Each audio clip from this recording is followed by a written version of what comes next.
Yeah, go ahead, though. Okay, I'd like to call to an order Clayton City Council meeting for February 5th, 2019. Let the record reflect that all council members are present. If you would please, everybody rise and join me for the Pledge of Allegiance.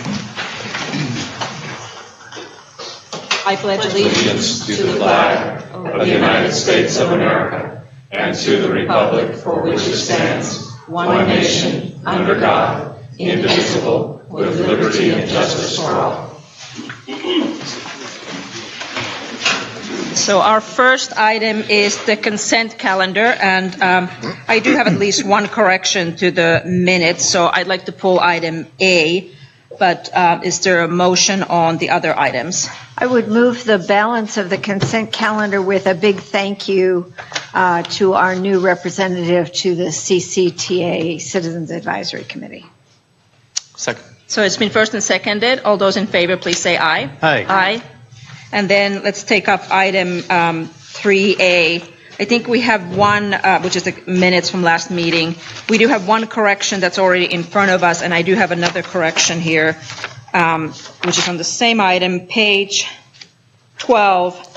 I just want to put in the record because it was part of the proceedings.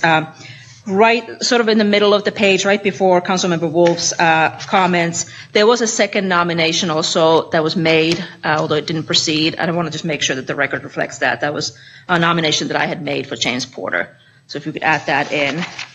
Are there any other changes to the minutes? Yes, I have one for the nomination of the Planning Commissioner Gavidia.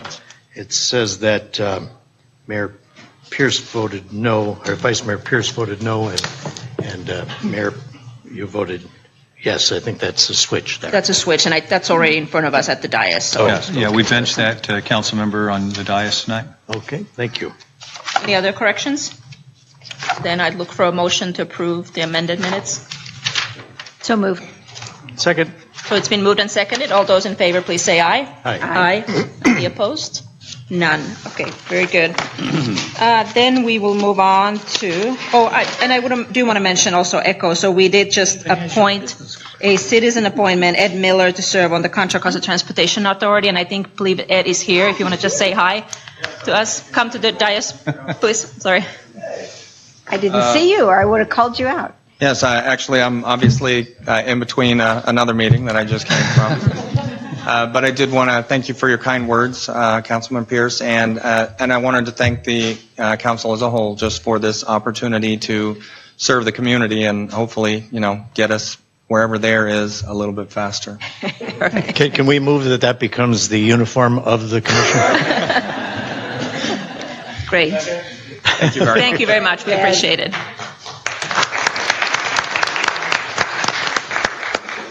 So then we will move on to another fun item, which is recognitions and presentations. And this time we have the Do the Right Thing program. This month our recognition is for the trait kindness.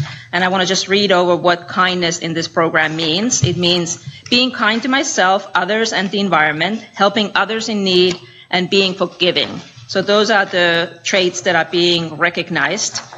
And I'm going to see if I can do this here. So I'm going to invite up here. We have a couple people from the Mount Diablo Elementary School. I think we have our principal, Ms. Kissinger, here. And then we also have a couple people from the Mount Diablo, for Diablo View Middle School. But let's do the elementary school first. And I think we have Caitlin Connors and Abigail Budell. I'd like to introduce you to Caitlin. Turn around and face that way. There we go. This is Caitlin Connor, and this is Abby Bedell. And as a new principal on this site, these were two of the first ladies that I met because of their kindness. We met on the lawn, the old lawn, not the new lawn, doing gymnastics. Not me, them. Yeah. And she was just wonderful at welcoming me to the school and making me feel like I belong there. I really enjoyed that about here. And I look forward to seeing you every day. It's why I come to work. Okay. Abby took it upon herself to write me welcome letters, welcome to our school letters, which I still have and I read every day. She says she likes seeing me every day because of my smile. It reminds me every day to smile at all 800 children because it makes a difference. Okay. So here, Let's hand it yep, over. there you go. Here you go. Okay. Thank you. There you go. Very nice. You shake a hand. Shake a hand. There you go. Perfect. So why don't we do a round of applause for them, and we'll invite them all back.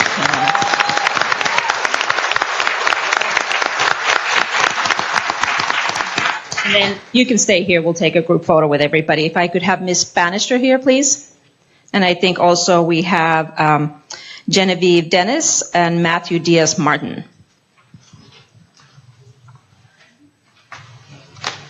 Oh, thank you. So I'm really pleased to bring these two young people here for recognition of kindness. So Genevieve, I see, just look at them. Look how kind they look. But Genevieve has always been a kind person, but this year she has really stepped up, and it's just amazing to see her every day. She is a teacher's assistant for one of our special ed classrooms, and she just is amazing with them. Hopefully that's something that you want to do in your future, but just to see her work with these children is just amazing. And so her teacher, Mrs. Fenton, wrote a little something for her. Genevieve Dennis is the most deserving of being recognized as showing kindness. On a daily basis, she spends her 5th period class as a teacher assistant in a special education day class at Diablo View. She works tirelessly with the students who have an array of physical and intellectual challenges. She's always ready to help the students in a friendly, generous, and gentle manner. So it is with great pride that we honor Genevieve as a true example of what kindness represents. But I also see her at lunchtime. She spends a lot of time with helping those students when they're around lunch. So congratulations. Thank you.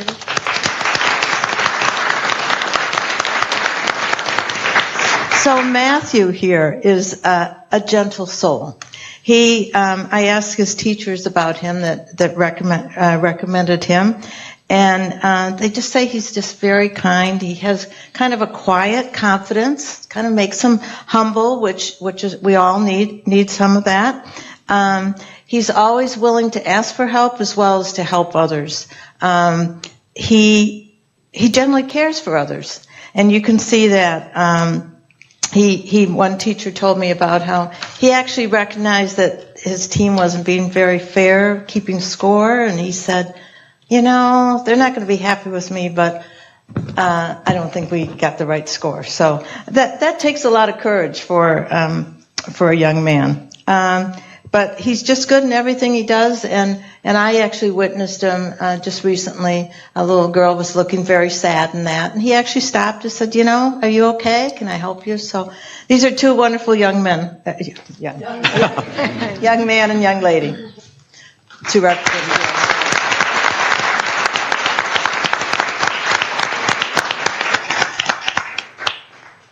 Great, thank you. So let's take a squeeze in a little bit. Really close.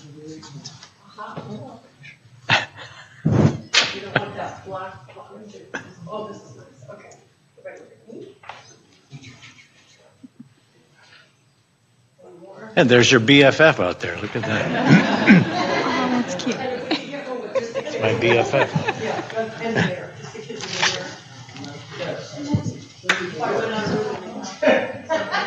There you go.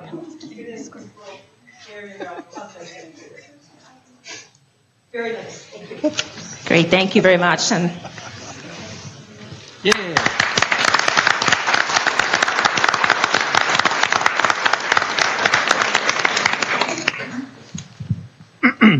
great. So we will move on then to our reports. So for Planning Commission, we do not have any meeting and anyone to report. For Trails and Landscaping, they did have a meeting on January 28th. Do we have anybody here No. providing a report? No. Okay, so then city manager and staff. Mr. Napper, please. Thank you, Mayor. Just for members of the audience, if you have kids that need to go home and do homework or other things, please, you're welcome to do so. And Mayor and council members, I have no report tonight. Great, thank you. And then let's move on to city council reports. Mr. Diaz, would you like to start? Just a couple of things. On the 16th of January, attended the Contra Costa Water District Board of Directors meeting. On the 17th, I was up in Sacramento for the League of California Cities Environmental Quality Policy Committee meeting. Then on the 18th, attended the Clayton Valley Shell grand opening for its new 7-Eleven. And then we had a special meeting on the 29th to discuss goals and objectives, and that's all I have. Great, thank you. Commissioner, council member, Wolf, please. Okay. On the January 16th, 17th, and 18th, I joined Councilmember Juan, and we went to Sacramento for our government training. We were there for those 2.5 days. And learned a lot about a lot of things there, including training on sexual harassment and training on ethics. So now we are as ethical as any other politicians in California.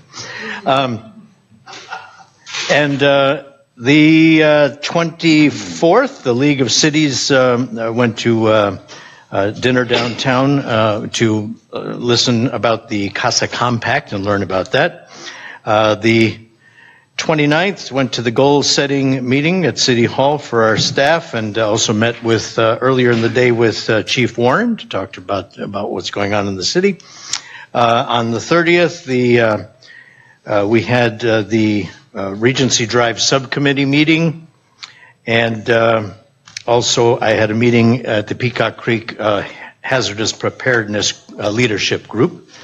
On the 31st, I went to the CBCA meeting, and at that meeting I met with Dee Vieira, who is wanting to head up a group for the LGBTQ community with regard to community awareness and marching in the 4th of July parade, things like that. And I think that is all up to this point. Great, thank you. Vice Mayor Pierce. Yes, I had a meeting of the Contra Costa Transportation Authority. We had our regular business meeting, and then we also had a full-day workshop planning for the next couple of years and looking at our expenditure plan and long-term goals. Also had a meeting, 4 meetings of the Association of Bay Area Governments, our board meeting, as well as our finance and legislative committee meetings. We had 2 of those. We had at our board meeting, which went until 12:30 in the morning in San Francisco, a very long debate and discussion over the CASA, which is the committee to house the Bay Area discussion, and we ultimately voted to endorse that 22-9. We endorsed going forward and working with our legislators. We did not endorse all the concepts. We said that these are all things that need to be worked on. We acknowledged the housing crisis and said that we need to get legislation to solve most of it, and therefore we endorse going forward and working with a coalition of local electeds around the Bay Area to work on legislation to help us address the resource concerns. Also had a meeting of the Metropolitan Transportation Committee, 3 meetings there. Attended the Shell gas station ribbon cutting, and while the Shell station is not technically in the city of Clayton, they are a good partner for our community, and they are continually giving to many of our nonprofits and participating in our community, and they would like us to adopt them. I said we would love to be able to annex them, but I doubt that's very likely. I also had the distinct honor of representing the Contra Costa Transportation Authority at the groundbreaking for the Interstate 680 Highway 4 interchange improvement project, which will be adding a 3rd through lane from Morello Boulevard all the way to 242 on Highway 4, which will help to eliminate that horrendous weave that we all go through with the interchanges of Pacheco Boulevard, I-680, and 242 so close together. I don't think there's any of us that haven't been through that interchange when somebody's made a sudden movement with the weave on or off the freeway that has made it rather dangerous. And this extra lane will make a big difference. We're also raising the Grayson Creek Bridge, which is about 8 feet below the level it should be, to conform to current flood control standards. It's actually acting as a barrier to flood waters right now. And so this will be a great improvement for flood control for all of Central County as well. So that was a real honor because I've been working on that project for over 20 years, actively trying to get money for it. It was actually included in our very first Measure C expenditure plan back in 1988. So we're finally getting there. This is one phase of a 5-phase project, and it takes a lot of money. We have 2 more phases that should be funded out of Regional Measure 3 that was just passed last year, and we hope to get more money out of SB1 now that it's been defunded at the ballot box. So I also attended the East Bay Division of the League of Cities, where, as noted by Councilmember Wolf, we discussed the CASA program. We gave a slide presentation there. We also met with some of our legislators, including some new ones for the East Bay, to talk about how we can work together better between the legislature and local electeds. I attended the Trails and Landscape Committee meeting last Monday, a week ago, and also attended a meeting out in Oakley, which is called EC Squared. It's East County Economic Development. And I've been working with this group for some time on the regional level to help improve jobs, et cetera, out in East County, particularly along the northern waterfront, where we have some real opportunity sites to put in really good, well-paying jobs for folks who already live in this part of the county. And I attended the Emergency Preparedness Committee meeting with some residents up in Peacock Creek and talked to several of the folks in the county in the Emergency Operations Center who are going to help us put together an effort to revitalize our Neighborhood Watch program here in the city and help us be better prepared in the event of whatever emergency might happen. So we'll have announcement on that probably sometime in March or April. We'll be holding a community-wide meeting for that. That's it. Great, thank you. Councilmember Juan? Along with Councilmember Wolf, I also attended the League of California Cities New Mayors and Councilmember Conference in Sacramento. There seemed to be 2 main themes of the event. The first was learning how not to break the law and how not to get sued. And the second was all the ways that the state legislature is usurping the role of cities in land use.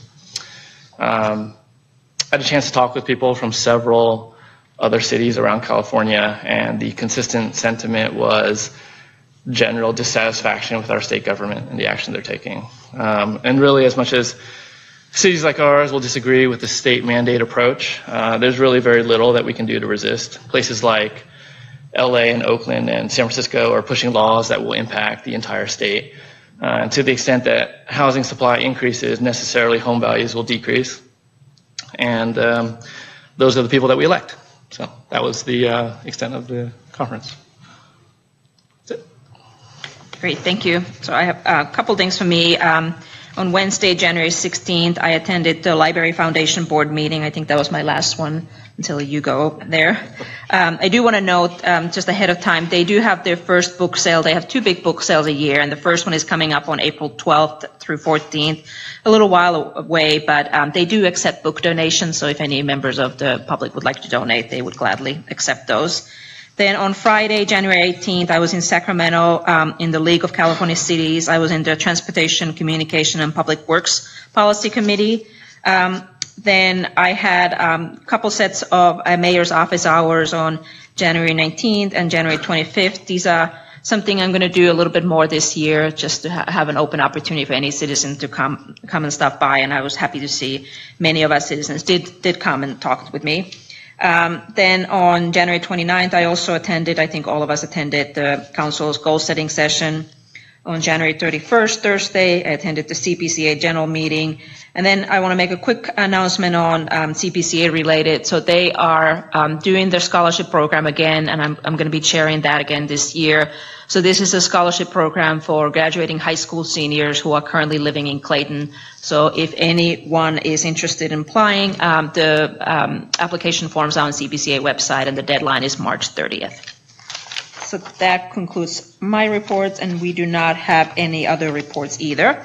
So we'll move on to public comment for non-agenda items. I have one card, but if anyone else would like to speak, certainly come up to the podium. So this is a portion of the meeting when any member can speak on any item that's not on today's agenda.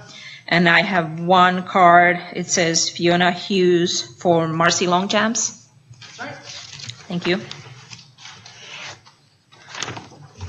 Good evening. Marcy Longchamps is regrettably unable to be here tonight, so she has asked me if I would please read something she's prepared, as she's just been released from hospital. Madam Mayor, members of the City Council and City staff, as you know, after the community outcry, the Council passed the AB 109 Parolee Housing Ordinance on September 4th to protect with a buffer zone children in some of our local parks. As you know, it excluded Coyote Circle Park and areas of Shell Lane, and we've requested that this be rectified. A member of the Council promised to reevaluate in 30 days the park situation regarding the exemption of Coyote Circle Park in that buffer zone. After 4 months of waiting, the City Council and the City staff remain unresponsive to our requests for action. We have heard we're looking into it. It'll be on the agenda at a later date, and it's still been 4 months. And it's not on the agenda again tonight. So when can we expect from the City Council staff any movement to protect our children who play in the Coyote Circle Park and those residents of Shell Lane? We, your constituents, urge parity so that all children can enjoy the park safely and within all of our parks in Clayton. What's the point of having the citizens of Clayton speak up at meetings such as these if there is never any follow-through or any dialogue or email on any of these items? And now they're not even being raised at the following meetings. What words will make the difference this time? What can I possibly say to get someone here to take action now? It appears that the council body is not looking at me at all, but rather through me, and I have this dreaded thought that they're thinking, there she goes again, the same old thing she says every single time. Coyote Circle, the park, the children, do the right thing. Well, please do the right thing. This phrase, which echoes through the schools, through parenting, and is even voiced through the Clayton Police Department, needs to be upheld now in the City Council, and I'm sure you will agree. So we now need you to respond with specific answers and needing action so that we can extend safety and have a barrier for all the children in all of Clayton parks. Thank you very much. Thank you.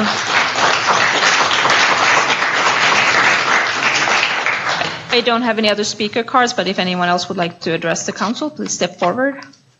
Seeing none, we'll close public comment. So we move on to item 7, which are public hearings. We do not have any. So we'll move on to item number 8A, which is our first action item, which is the consideration of the report, findings, and recommendations by the City Council Ad Hoc Committee appointed to further examine the street parking and private property impacts occurring on Regency and Rialto Drives due to visitors and hikers accessing the nearby Mount Diablo State Park trailhead on state park property. So I think since this is coming from the Ad Hoc Committee, I think we're looking for a report from either Councilmember Wan or Wolf. Go ahead. Sure. So we, Councilmember Wolf and I held meeting earlier this week, and we heard input from a number of folks. We put together a recommendation that's included in the agenda packet.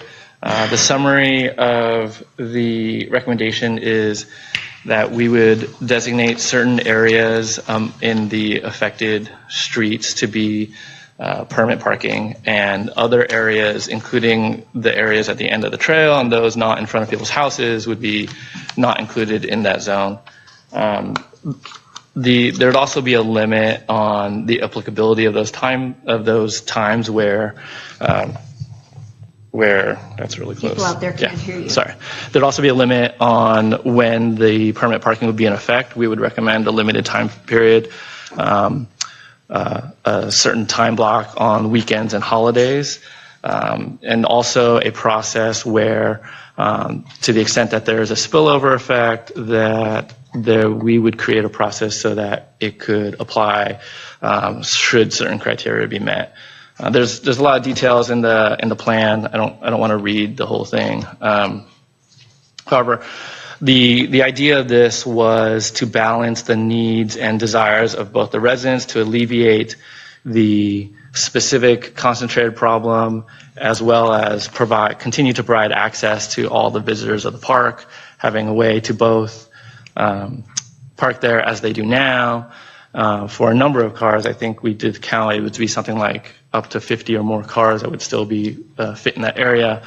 And then also provide signage to designate or to direct folks to the desired designated parking area at the North Mitchell Canyon Gate, or staging area, sorry. And yeah, that's about the summary. And then you can see some of the details in the actual plan. But that's about the summary right there. Did you have anything? No, you hit it on the head.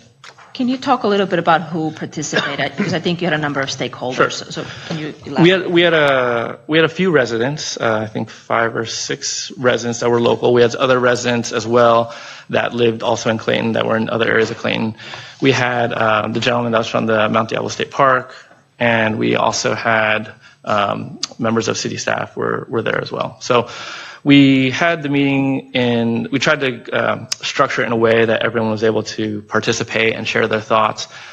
We gave certain questions to prompt discussion, and made sure that everyone had an opportunity to address them. The main thing was that I think nearly everyone acknowledged that there was an issue that the city had the ability to deal with. What people wanted there was a wide spectrum of things, and and some were more intrusive and some were less. And ultimately, we did have a conversation about what people would be, what they'd be willing to compromise on, and what they'd be able to live with. And I think this proposal attempts to address each of those things, in that it does the core issue of having all available parking spots in front of people's houses gets addressed, as well as providing and allowing access for the park at the vast majority of times during the day, and then limited only on weekends and holidays for certain areas, while also maintaining designated areas to park. And in terms of the one pager that we have from you, is that something then that you afterwards, the two of you put together? So it's kind of an overall synopsis. Both Councilmember Wolf and I worked on the document, and we co-signed, I guess. Yep. Any other? Go ahead. Yeah, I had a question on the attachment 1 in our packet, which has at the top a list of goals, and then a resolved in what you're laying out as a course of action. Was any of this presented, or how was this presented to the group? It wasn't. It was not. No. So we talked with the folks there. We asked about ideas. A lot of these things were discussed, but this document wasn't presented because it was more of an open-ended discussion about what people had in mind. Okay, so this is what the group decided were the goals, is that right? I wouldn't say that. I would say that those are the things that, after listening to folks, after hearing the initial commentary at the first meeting, and then gathering people's input at that meeting, this is an aggregation of the thoughts that were presented, and including our own. So this proposal is asking the full council to go back to agree to direct staff to take the actions listed there. And don't mean to interrupt, and just so you know, it wasn't our intent at that meeting to, in fact, we set a time limit, and was not our intent to rehash the entire city council meeting, since we had those goals and we've heard what they had to say. So we had a specific list of questions, and we wanted to get to some compromise. In the time that we had, I think that we achieved that. And one item that I left out is that, to the extent that there is an administrative burden or cost, the proposal, it contemplates having whatever plan is enacted to be expense neutral to the city. Yeah, let me follow up with that, because when I read this attachment, it sounded to me like you went in with a set of goals ahead of time and then tried to figure out how to meet them. And I'm not sure that, I'm trying to determine whether the goals were the ones of the group as a whole and they were all in favor, or is this just the goals you heard at the meeting or at the first meeting at the council? How did this list of goals come about? These are our thoughts. So as council members and the ad hoc committee, it was our task to prepare direction so that we can bring it back to the full council, and after discussion, we can decide whether or not we want to ask staff to prepare something along these lines. And so I'm trying to figure out how many of the committee actually agreed with the goals. Well, we didn't vote on it. Seeing shaking heads in the audience. Of course, I don't think there wasn't going to be 100% agreement on anything that we put out there. Well, I understand that, but I'm not sure that it's incumbent upon us to even have a public meeting, and I think we put that out there. Certainly, these are our thoughts based on the city council meeting and the conversations that Councilmember Juan and I had with each other. So the goals, they were already out there. They weren't presented formally, but we did have an open conversation. And again, I don't think we were going to get 100% participation on anything, as you'll probably hear tonight. But I think that what we did come up with was a reasonable compromise, and based on the question of what would you be willing to give up? What is your compromise? What is the most important thing to you, and what is your compromise to it? And so I think that our resolution here is a fair assessment of the way the meeting came out, about the overall committee, us being the committee, but with the input from the citizens. Okay, I'll make my comments after we hear public comment. I am questioning what's here in front of me. Okay. Councilmember Diaz. I've heard from a couple of the members, and I didn't want to, and I expressed to them that I didn't want to intrude upon the subcommittee. So I have some very specific thoughts that I think would immediately rectify, or at least get the offender's attention immediately, and I'll bring that up after public comment. Okay. Well, let's take public comment, and then we'll obviously come back and have a discussion among the council. So I do have a number of speaker cards, and if anyone else would like to speak, please just fill one out and provide it to our city clerk, and we'll call you up. First one is Jeff Wiener. Okay, I respectfully go later. It seems like we always go up first. We had no opportunity to hear everybody. Okay. Respectfully. Okay, Rick Lewis.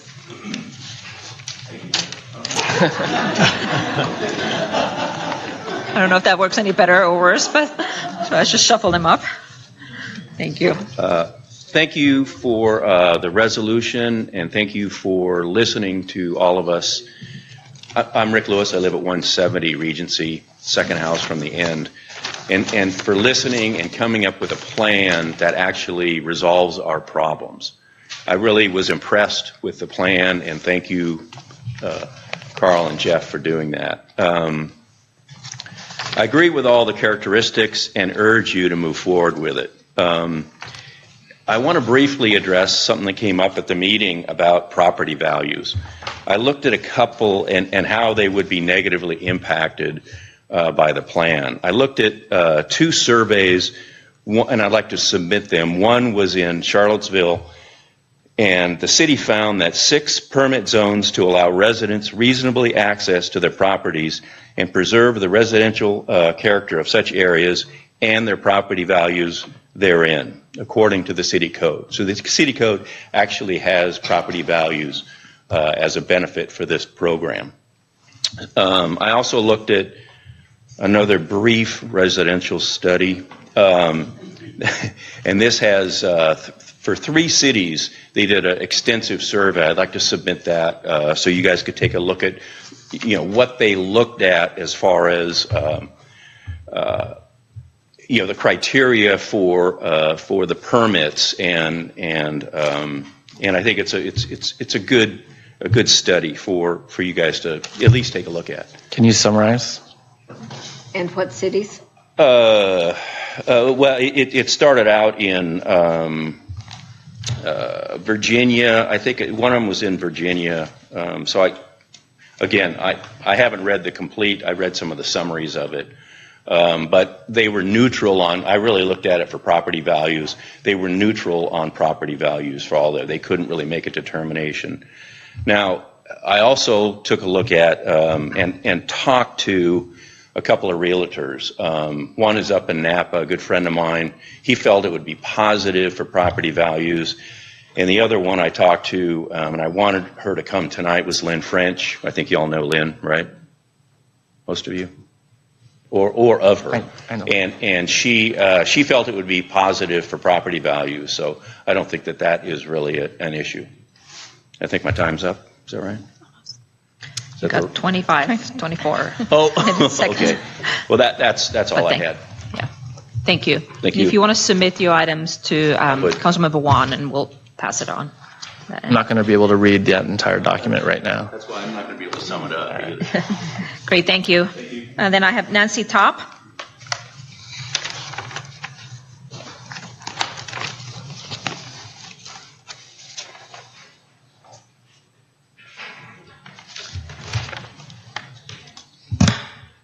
Hi, my name is Nancy Topp, and I'm a Clayton resident. I was a participant in the subcommittee to decide if Regency Drive residents should get preferential parking permits. On the subcommittee, there were 5 individuals against the parking permits and 4 individuals that were for the parking permits. The side against the parking permits offered viable suggestions to mitigate the parking issues for Regency Drive residents, including 1, redirecting hikers to Diablo View Middle School and other locations to condense their numbers to fewer cars. 2, provide volunteer assistance at our state park to assist with educating hikers to respect the residents' properties and remove their trash. 3, to assist with educating hikers on social media to reroute their destinations. And 4, even the proposal of a parking lot. All our suggestions were rejected, and in fact, were not even included on the subsequent subcommittee report. I feel this was done because it had already been predetermined that the Regency Drive residents would get preferential parking permits. So what are the consequences to the Regency Drive residents now that they will get their preferential parking permits? In all likelihood, this will just displace the problem to another set of streets. Hikers to Mount Diablo State Park and the Clayton open space will park slightly farther away, and because they have to walk farther, there is more chance that they will leave behind litter and further encumber areas, including the sidewalks, for a longer distance. Regency Drive residents will no longer be allowed to call foul on this protracted consequence because they will have created this situation by blocking off the parking areas closest to Mount Diablo State Park. The Regency Drive residents say they are worried about the effect of park visitors on their property values but there is the chance their property values might further decline because of their choice to have preferential permitted parking. As a result, the Regency Drive residents will have won their battle, but will have lost the war. For Clayton residents outside of Regency Drive, as well as our neighboring communities, please be assured there are a great many Clayton residents who did not want this result. We regret that parking permits have been approved and for the unfortunate consequences this will have for all of us, hikers and residents alike. Thank you. And then I have Margaret Iraklio.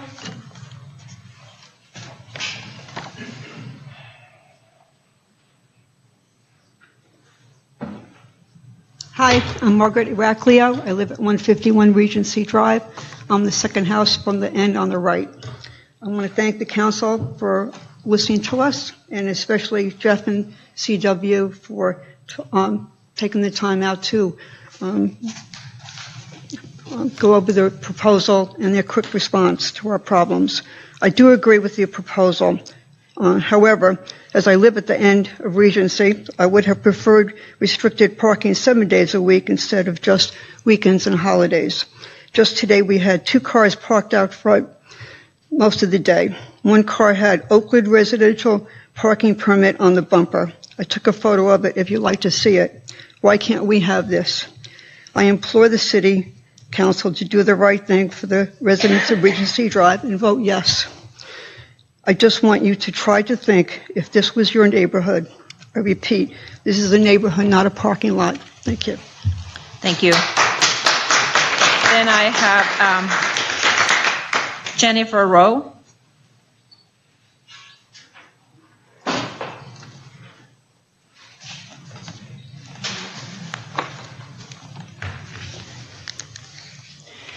Good evening. My name is Jennifer Rowe, and I'm a Clayton resident. I live off of Keller Ridge.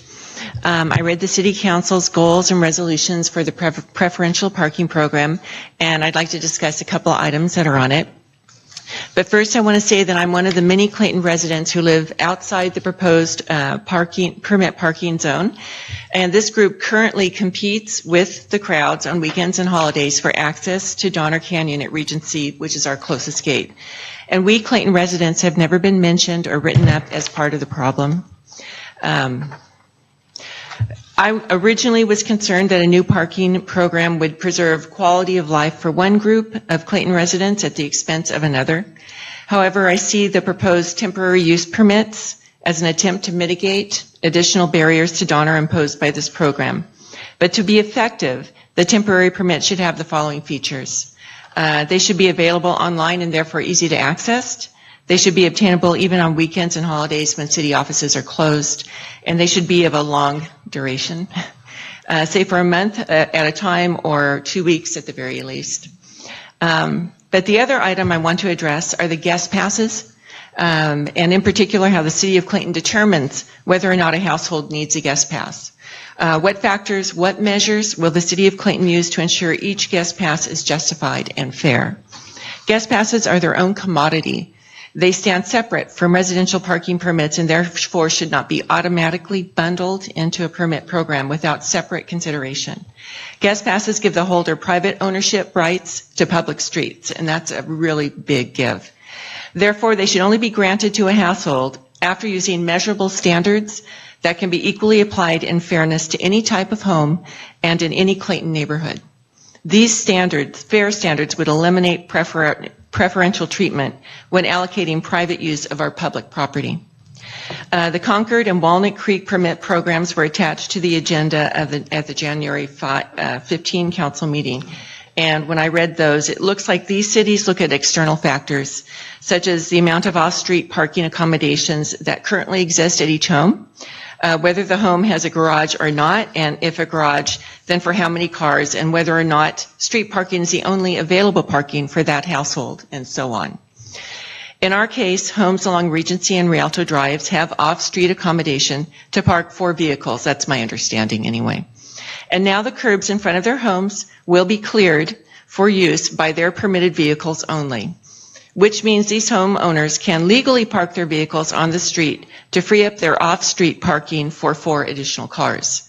With this in mind, my question again is, what measure does the city use to determine that each of these homes needs more parking via a guest pass?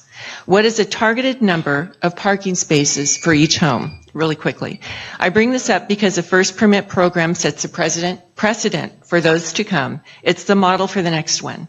So the standards for guest passes in this case must be clearly stated, justifiable, and ones that can be applied with equity and fairness in all Clayton neighborhoods and to all types of homes. Thank you.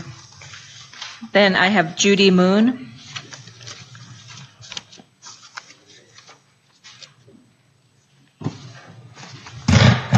I'm Judy Moon, and I live at 121 Regency Drive and have been there since the house was built. Currently, my granddaughter and her husband live with me, and so we have 4 cars, okay? And a parking permit is something that I certainly do support, and I appreciate Mr. Wan and Mr. Wolf for the work you've done on it. It seems equitable to me to solve the problem. I have nothing against the hikers. I love to hike myself. That's one reason I love living out here. There is adequate places. There are many adequate places for hikers to park other than in front of our houses. And I have tried to reserve parking by putting garbage cans in the street. They simply lift them up even though they're marked. And it's really frustrating when you have company that needs to come. And so I support the issue of having parking permits. I think it would be wise. I think it would be equitable. And I think it should be a choice that people make. Thank you. Then I have Jeff Weiner. First, I want to thank the subcommittee for taking our concerns seriously. We've been doing this since May, when we came up here and asked for help. And most of us have been living with it for many, many more years. I suggest you do look at the Walnut Creek in Concord, who charges $20 and $10 a car per permit. I think it's fair for someone like me who has more cars than a senior citizen who has 1 or 2. I'd rather pay more and have them pay less. I think that's fair. I suggest we look at the how much vote you need to do another zone, because most cities do 67%. San Francisco does 50%. I suggest we look at unlimited visitor parking. I take exception to what was said. If I go to any place in Clayton, I took a drive up today, up to Peacock Ridge, to Keller Ridge. I went up on all those streets. Nobody gets limited on how many people they could have there. So if we had a parking permit system in our block that it was only our people during those hours, we already came off of the 7 days a week. We compromised for that. We asked for 7 days a week. If we already come off of that, then on a Saturday at 10 o'clock, I will be able to park there and my neighbors will be able to park there. So it's no different than it was 25 years ago when it first came here, and we self-regulate. None of my neighbors and none of my friends have ever had an issue with, don't park in front of my house, don't park in front of my house. But right now, I have to ask them to have to use their driveway so I can have a party. So nobody else in Clayton has a problem with visitors. And we're giving up about 50 spaces. And there's more. There's more down at the park. There's more down at El Molino. So the Clayton has a ton of spaces. You could go to Regency Meadows and park. You could go anyplace else and park. So we're not asking for anything except what most residents in Clayton have. They have parking, and their neighbors and them work out, hey, you want a party? Park in front of my house. We don't have that luxury right now. So I think the unlimited parking, which it has in Concord, is something to consider for us, and not charge for it. No one else would have to have a party and charge. If I can't park there with my cars, who's going to park there? So that's the issue with us. We'd like to work with the city on signage to make it as palatable as everybody, not threatening, but as accommodating as everybody.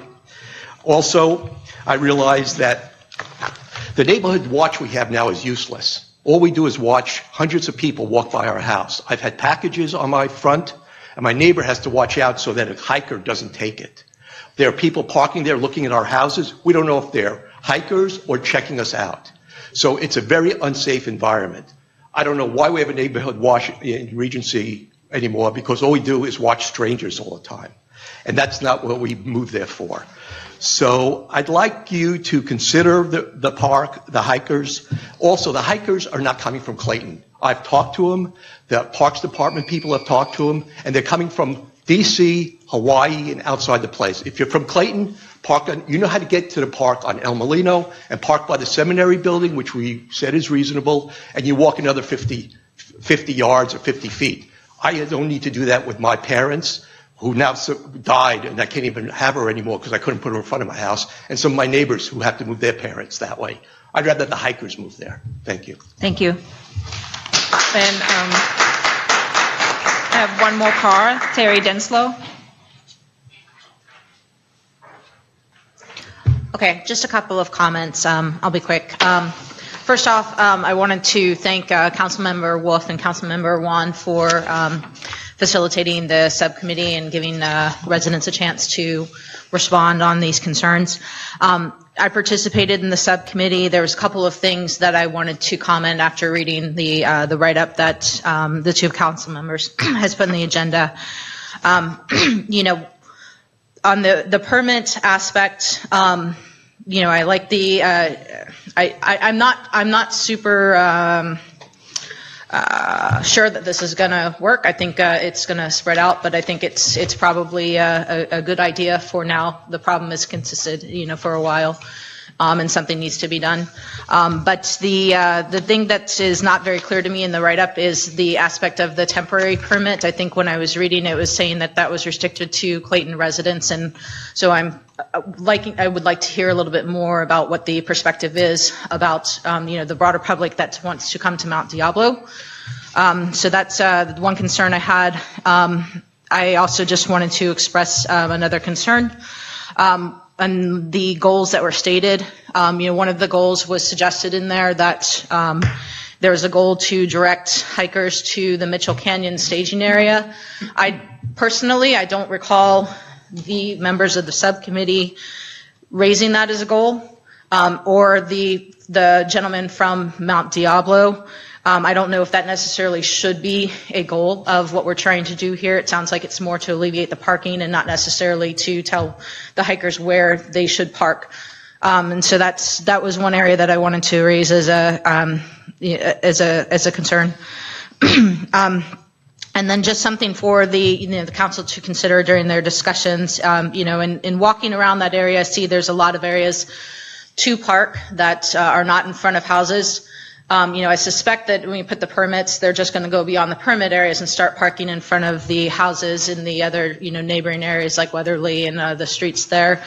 And so, you know, one of the things I question is when we do the permitting, is there some way to, you know, to think about doing it so that we're saying not to park in front of houses and park in an open area, because I fear that it's going to move the problem Regency just back further, or over to, I walked all around the neighborhood this weekend, and there's plenty of places to easy access the park from Weatherly or that street over, which I can't remember the name right there.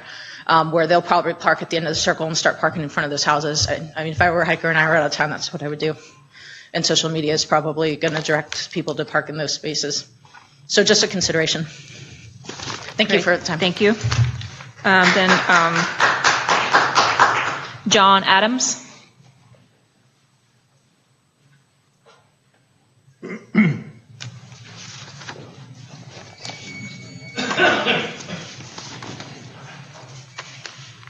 Hi, I'm John Adams. Thank you. The main thing I want to say is thank you. I live on Regency Drive at 134. I'm about 7 houses up from the dead end, and we've been living there for about a year and a half. It's my understanding that the city was informed of this by the residents not very long ago, and here we already are with a subcommittee, and we're before City Council with proposals, and I appreciate your guys' expeditious hard work at trying to come up with a resolution. Prior to this house, we lived on Mount Dell, which also has direct access to Mount Diablo. We lived there for 4 years, and I also am an avid hiker and mountain biker on Mount Diablo, and I don't think I ever saw more than 4 or 5 cars that appeared to be parked specifically for using the park on those streets.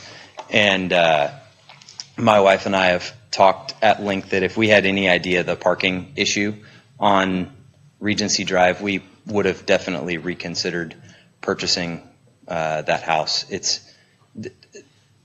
Something needs to happen, and I appreciate that you guys have recognized that and are working on it.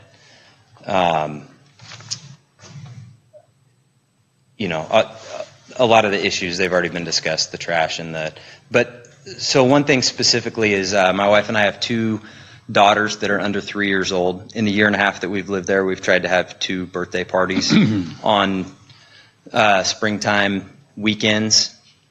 And on both occasions, we've had to have family members park at the city park that's on the other side of Marsh Creek Road from Regency Drive and shuttle them to our house. And that just isn't a reasonable solution for us to have to live with. So ultimately, I'd just like to say that I appreciate the proposal and I agree with it and look forward to resolution. Thank you. Thank you. Then I have Eric Rand.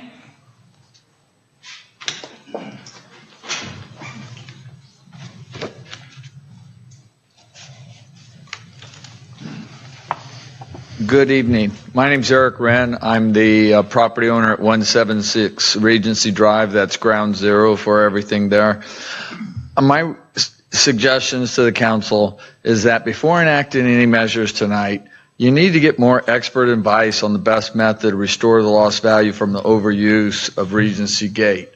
There needs to be some contact with appraisers and brokers and getting written opinions on what will be the impact.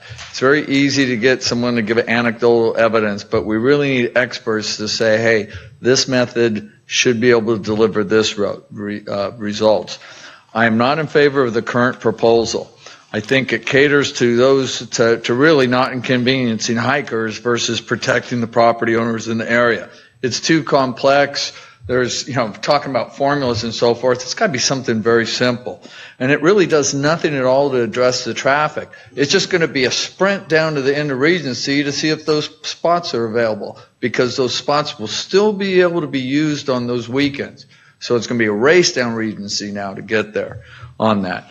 My suggestion is what I put before is to ban the parking on Saturdays, Sundays, and holidays and have a fine for that, period. Enforcement of this is easy because I told it wasn't. For the first few weeks, you have an officer parked in the car down at Regency, and they will start to get the hint. Same for a holiday. If we do go to permits, you're still going to have those officers patrolling the street regularly to checking the permits, because it doesn't do any good if we're still having to call it in, hey, someone's parked in our spot and doesn't have a permit. And we might as well just do without the permits and let us call it in and tell you, hey, someone's parking here, it's Saturday and they're going hiking on that. The goal is that you have to reduce the Regency Gate visitors. It's far exceeded the capacity for the Regency Gate. The parking is one issue that's related to that. The traffic is one issue related to that. There's a lot of issues related to it, but it all boils down as too many people are accessing Regency Gate now. And to some of the speakers earlier, one that talked about the Regency Gate people being somewhat selfish. It was interesting because in that same subcommittee meeting, when asked if anyone would mind if people parked in their house, that same person said, I wouldn't mind. So if you don't mind in the subcommittee, it'd be nice if you didn't mind in front of the speaker. You got to find a way to reduce the traffic through Regency Gate, or not the visitor flow through the gate. Everything else comes from that. Thank you. Thank you. Dan Walsh.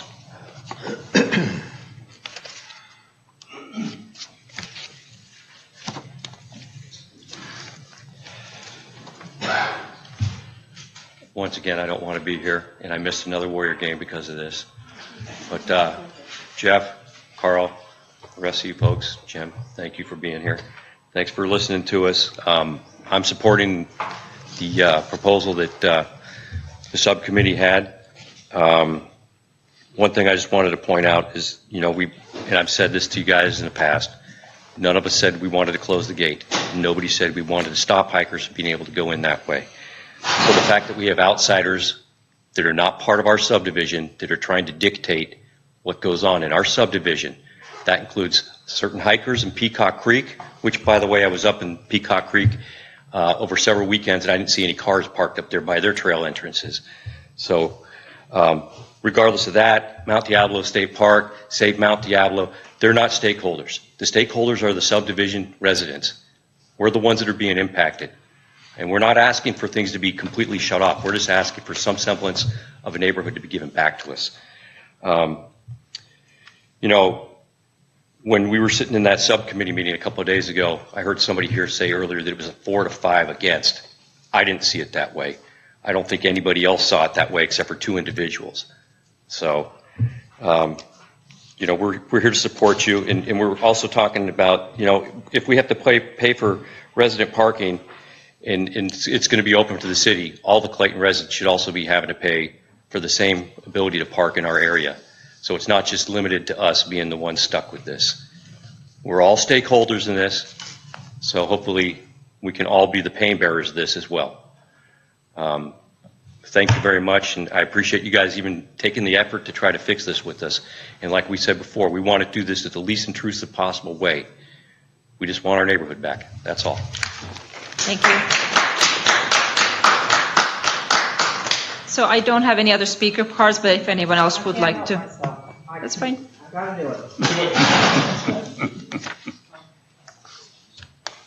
Ann Stanaway, 1553 Haviland Place. Now you're privileged to get Ann's I Have a Dream speech. I have a dream where Clayton actually enforces the ordinances that it has on its books, much less the ordinances that are proposed, such as this ordinance that you're proposing for the traffic control. Okay. Clayton doesn't enforce its traffic ordinances right now. What makes people think that they're going to enforce new ones? That's it. Thank you. Thank you. If anyone else would like to address the council, please come forward now. Seeing none, we'll close public comment and we'll bring it back to the council. I have one clarification question I'd like to ask actually from the city attorney.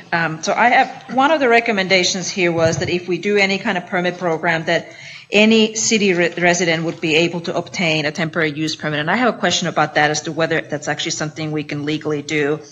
And let me preface that a little bit. I pulled up the vehicle code, section 22507, and there's also a California Attorney General opinion on preferential parking permit programs that came out in 2016. And just looking at the vehicle code, it specifically talks about how local authorities can prohibit or restrict parking or vehicles on certain streets or portions thereof, and may include a designation of certain streets upon which preferential parking privileges are given. So clearly we can do a preferential parking program, and that's not an issue. But then it specifically continues on where preferential parking privileges are given to residents and merchants adjacent to the streets. And then I looked a little bit further as to how that is defined. It defines residents as those living adjacent to a street where parking is restricted or permits are granted. So I'm questioning whether that's possible. Yes, you're right to question it. I don't think under the vehicle code, which is what we get our authorization, specifically 22507, that we can allow the entirety of the city, because I think it's limited to residents and merchants adjacent to the streets. And I have read the Attorney General opinion and have it before me. And the question they were asked is whether a local permit parking program may be limited to only residents in the affected area. And I believe the affected area is the adjacent street. So I would caution the council in adopting that portion of the program. So that's certainly one limitation in terms of if we're talking about preferential parking program, I think it then needs to be only to the residents of the adjacent streets. I think the term adjacency in that capacity isn't clearly defined. There have been challenges to these programs, and in those cases, the adjacency matter wasn't fully adjudicated. And so I don't think that it's a certainty. I think it's worth exploring, and that's why it's on the proposal. The language isn't an all or nothing approach. If there are aspects of it that we think are either more or less favorable, I think that we have the ability to pare it down or increase it to the extent that we desire. But as to that specific issue, that's designed, or the intent of that is so that we allow the city to continue to enjoy the same way that the rest of the folks can. Now, if we do ultimately decide that that's a bridge too far, then so be it. But the idea that I think the idea of adjacency in the case law that I reviewed, the adjacency matter was determined to be not those streets immediately adjacent, but somewhere past that point, but it was not defined to the extent at which adjacency ends. So I'll defer to the city attorney. I'd like to be clear on that, and if you have any case law you want to cite, that's perfect. But there was a case I found in 1984, Bogota versus City of Hermosa Beach case that specifically said that as used in the Vehicle Code, Section 22507, residents are those living on adjacent streets. But yeah, I have that case as well. But I would, if there's another more recent case that overruled that, I'd be happy to hear that, or if the city attorney, if you have anything further to add. No, I have no additional information about an additional case. And I'm concerned that creating a zone of the entire city is not adjacent to the area. Typically, these programs are because of some sort of nuisance. In other cities, it may be BART parking. Here, it's the attractiveness of Regency Gate. So I think it is trying to address these type of problems in a localized area. So from Bogota, the appellate court decision that was hearing the district court, they said that the trial court heard testimony on behalf of the city limiting parking program to immediate adjacency, that it would not resolve parking problems and would make the program unmanageable. To construe Section 22507 to require this absurd consequence is unreasonable. We agree with the trial court's interpretation of the statute as only requiring general adjacency, thereby permitting residents in the impacted areas to park anywhere within the area. And they don't go further to define general adjacency. So in that manner, I think it precludes the construction of immediate adjacency. However, the range of what the extent would be is not clearly established. Yeah, I'd love to read that again then, because I didn't read it that way, but nevertheless, I think we have some limitations if we're doing the program beyond those streets, because I do think that even the vehicle code says those adjacent to the streets, and I think adjacent means, even in the ordinary sense, something that's immediately next to it. But let's go on to other points as well. Go ahead. Yeah, I have a question. If you're taking apart the vehicle code and looking at it this way, I heard residences and businesses. So does this mean, and I want an opinion from my attorney, does this mean that a business in downtown Clayton could say, I want only my customers to be able to park in the parking spaces next to my building? They could ask for a preferential parking program for the merchants. And this could apply the same way to them? If the council chose to do so. And typically it's for their employees. But you're right, it could be handed out. The actual parking permit could be handed out. Usually it's a permit that gets displayed. So it may be a little get into a slippery slope of everybody wanting to demand all the space right in front of them, wherever they are in the city, to be their own private parking, even though the public pays for it. You could have that. Okay. Go ahead. Well, first I want to commend the residents for their patience on this matter, and the subcommittee that's working on it. And it sounds to me like there's going to be some additional work, not only by the committee and the residents, but the staff, to try and resolve this, or at least come up with a plan to resolve it. From what I can hear, it sounds to me like we haven't gotten the attention of the violators of the parking. These are the people that are coming from outside. And it's really easy for the police department to figure who's a resident there and who's not, and if they're illegally parked. Back in the early to mid 80s, Clayton had half of the police department that we have now. We also had a reputation that there were only 2 speed limits in town, 25 and 35. And if you violated those speed limits, there was a 90% chance you were going to get a traffic citation. And they did. And as such, people began to slow down in Clayton, got their attention. I don't think it sounds to me like you've gotten the attention of the outside people that are coming in there and parking.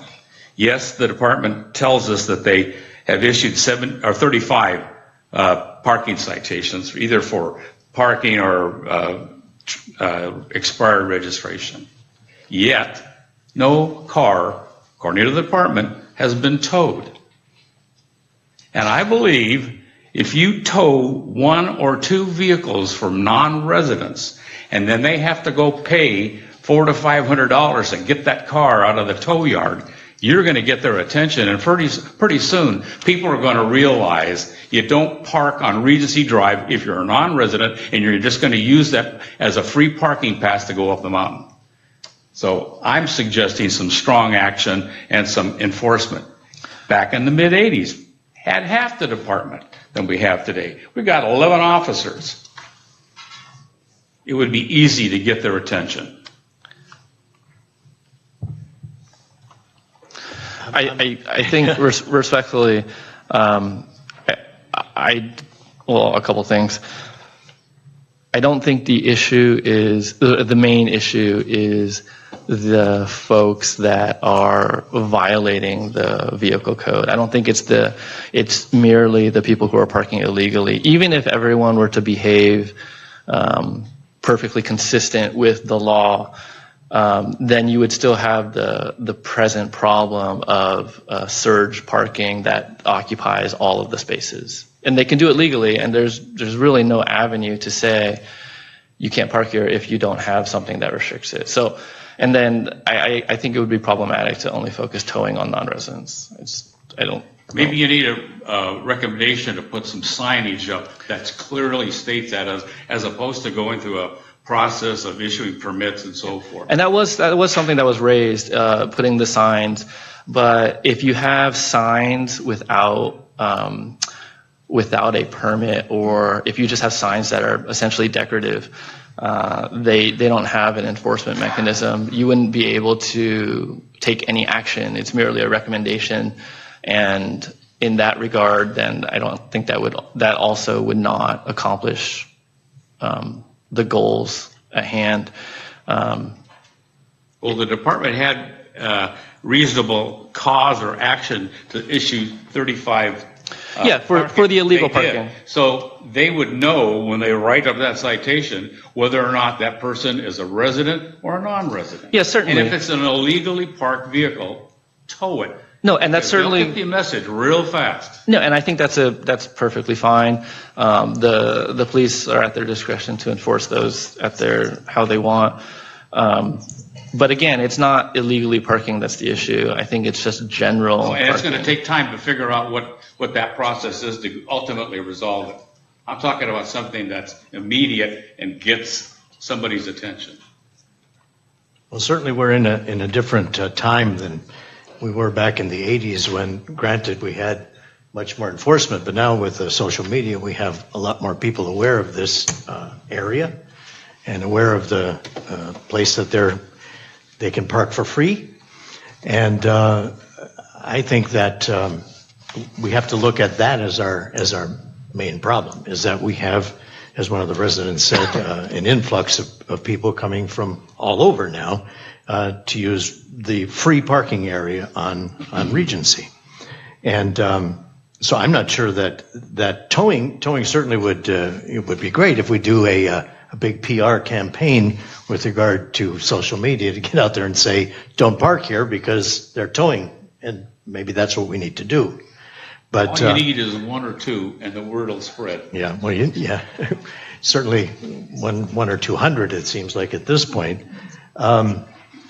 But I think our overall resolution here with regard to the amount of spaces that are available, and I don't think we would be kicking this down the road, or kicking the can down the road, to offer some sort of relief to the residents on Regency.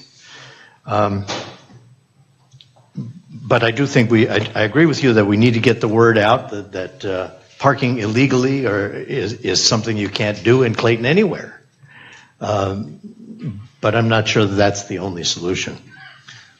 Let me raise one other. I want to get the city attorney's opinion too. And I see Mr. Napper actually saying something. But so the question of supply.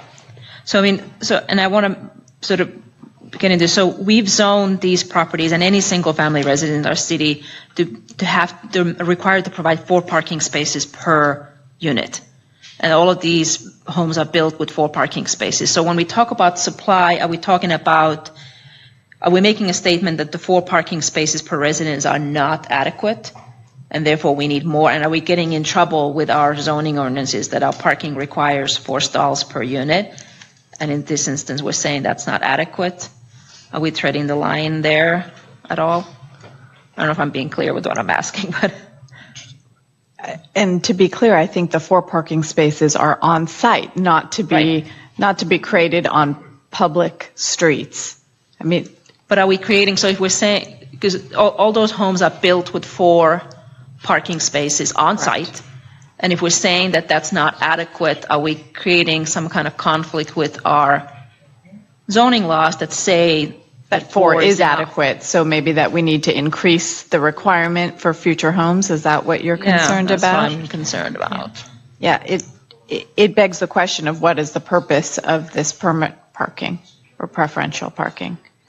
Is it that 4 is not enough? Right.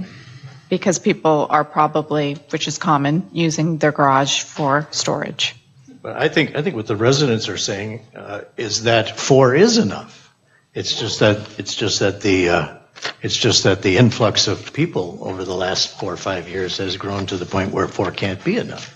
Well, we're going to park our car in the street trying to back out the cars that's parked inside. Hold on. I'm sorry.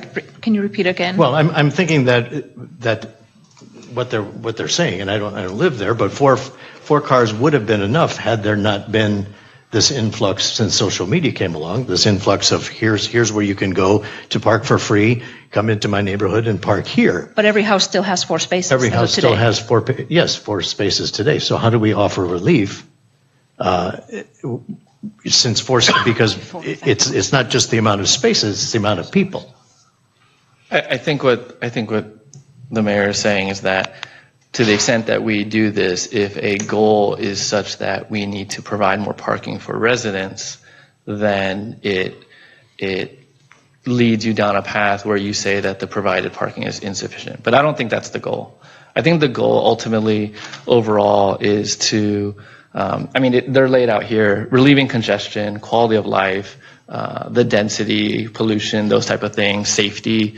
Those aren't parking issues. Those are incident things that happen when you have the volume of vehicles that are passing in the area. So, and given that the vehicle code specifically provides for this option, and numerous cities have done this. I mean, all the cities around us have it in various areas for any attraction that essentially creates surge demand for parking.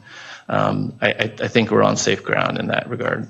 Yeah, and I think my point was really, if we created one place, what does it mean for the neighborhood next over and every other neighborhood? That's really my concern. And so we tried to address that with various criteria. I mean, if we move forward, staff could look at the details that we had as an example, but we did make an attempt so that we provide an avenue both for other areas to the extent that it creates additional issue if it does, and also somewhat of a hurdle so that this isn't taken lightly. Vice Mayor Pierce. Yeah, I just wanted for the public record for members of the audience to know we have received letters from some of the members of the public who are not here tonight, others that actually are in the area right across the canyon, from one resident there who lives right next to the park, who says it's never been a problem at the end of Mount Terre Parkway, and actually finds that the hikers and folks are very considerate and thinks this is a horrible idea. Another resident of Regency Drive, who signed the petition back in May, said she signed it never understanding that the request was going to be for permit parking, which she thinks is a bad idea, or gating off the park, which she also thinks is a bad idea. So, just for the record, we have received some communications from folks in the areas near the park that they don't like this idea at all. Some who have even have signed the petition. I had a question for the subcommittee chairs. Was there any discussion at all about, I agree, 4 parking places per residence should be enough most times. A lot of those folks have actually added a 3rd space in their driveway on the side. But if they want to have on-street parking on the weekend for guests, why can they not park their own cars on the street before the weekend and leave them there so their full parking area in their garage and in their driveway is available for guests? How hard is that to do? It may not be convenient, but neither is having several hundred cars right in front of my house every day for school, every time school changes, convenient for me. But you know what is convenient for me is having the school there. Having the park next to you is convenient for those of you who love that area. You probably bought there largely because of the proximity to the park and the bucolic nature of the area. So sometimes there are things we do to accommodate the convenience that there is to us and the inconvenience that's created by that same thing for others. Excuse me, I heard your comments. You can listen to several times. That's fine. Okay. I have some real concerns that we haven't looked at everything here. I have some very big concerns that this is precedent setting for other parts of the community. I have a real concern that we are restricting the public streets to public access by all of our citizens who pay for them. I have a real concern that this is creating a preferred status for Regency residents by guaranteeing them more parking spaces than it was zoned for. And I just think that we need to think a little more carefully about how we go about this. I am not in favor of a permit parking plan at all. I truly believe more can be done to address the concerns on social media. I do think we need to engage with our folks at the state parks and at Save Mount Diablo to do some on-site education of the hikers. I agree with Jim. We need to actually enforce the rules vigorously. If someone is blatantly parking illegally, then, especially if they've already had one ticket, they probably deserve a little stronger reminder. But just because somebody wants to park somewhere in Clayton doesn't mean they should be kept out. I mean, it doesn't make sense to me. It would be like me saying I should have permit parking in front of my house that wouldn't allow anyone for the going to the elementary school to be there. That doesn't make sense. I mean, in fact, in the morning, you can't make turns in front of the elementary school because of the traffic. There's already signs there that say that you can't make left turns onto the street right in front of the school. And that was done because of the high volume of cars passing through the neighborhood. Trust me, I can't get out of my driveway. Yeah. I understand. And there was a car parked in front of my driveway, right across the entire driveway this afternoon. But you know what? I know that. Everybody in our neighborhood knows that. Everybody in the neighborhood plans their day around bell times. And we know that. But I think this is just a really, really bad precedent, and I will be voting no. I mean, let's be clear. The city is under no obligation to take any action. We don't have to do anything. Given the fact pattern, it's a public road, long-standing access to the park. The path. I think the path of least resistance is to do nothing. That's the easy course of action. No, it's not easy, because I see some very upset people. I don't think there's any and easy I would like solution. very much to be able to help them, but I can't do it by giving preferential use of a public street. Okay. Knowing the area and what's been going on with regard to parking, I'm sympathetic to the sentiment of the residents.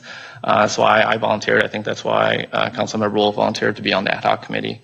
When we talk about quality of life and quality and quiet enjoyment, I'm right there with them. Like I said, I'm sympathetic.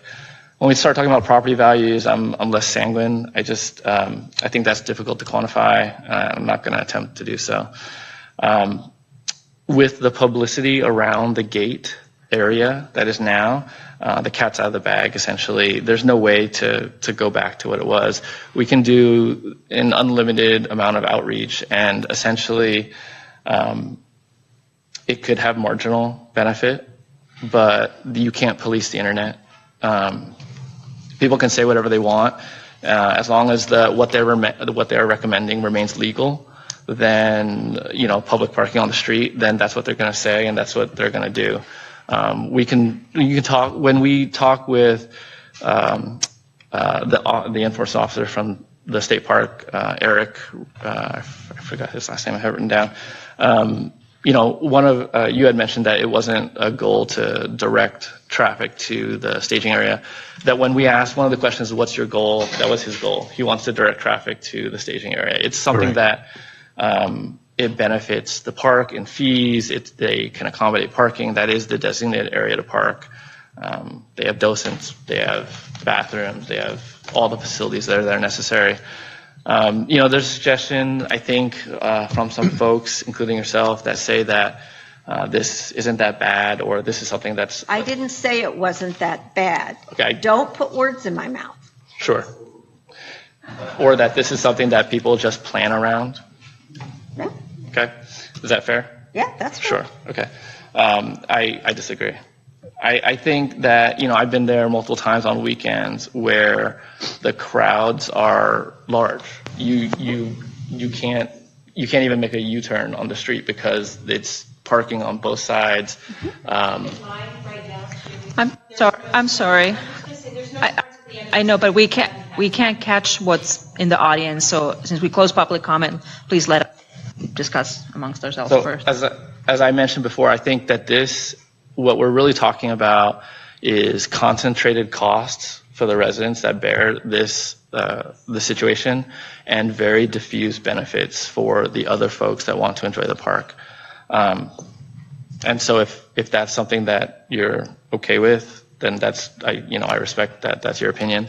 I think what the proposal on the table attempts to do is provide continued parking for people on a limited basis, for anyone who wants to enjoy the park. It does that in such a way that tries to be least impactful. There still remains 40 to 50 parking spots at various locations that are very close by, even the closest by to the gate area. We'd have signage that recommends the Mitchell Canyon staging lot where, that helps the park. And to the extent that there are guest passes, in all the other residential parking permit programs that I reviewed, there's always a prohibition against commoditizing the permit. So, if that the staff could, if we elect, could take up language to provide for that, to prohibit the commoditization of the passes. And I don't think it's a perfect solution. I think it's a compromise from both what the majority of the residents wanted. I think it's a compromise from what those opposed wanted, and it tries to thread that needle. So that is the attempt, at least.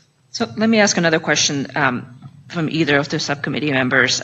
So one of the things you mentioned, that if there is a process for permit programs, that one of the things you do is you would do a survey of the area to see, the availability of parking spaces. My question is, what would you survey? Would you survey the on-street parking, or would you survey the on-site parking, the Street. driveways? Any regard to the driveway? So we would parking set spaces?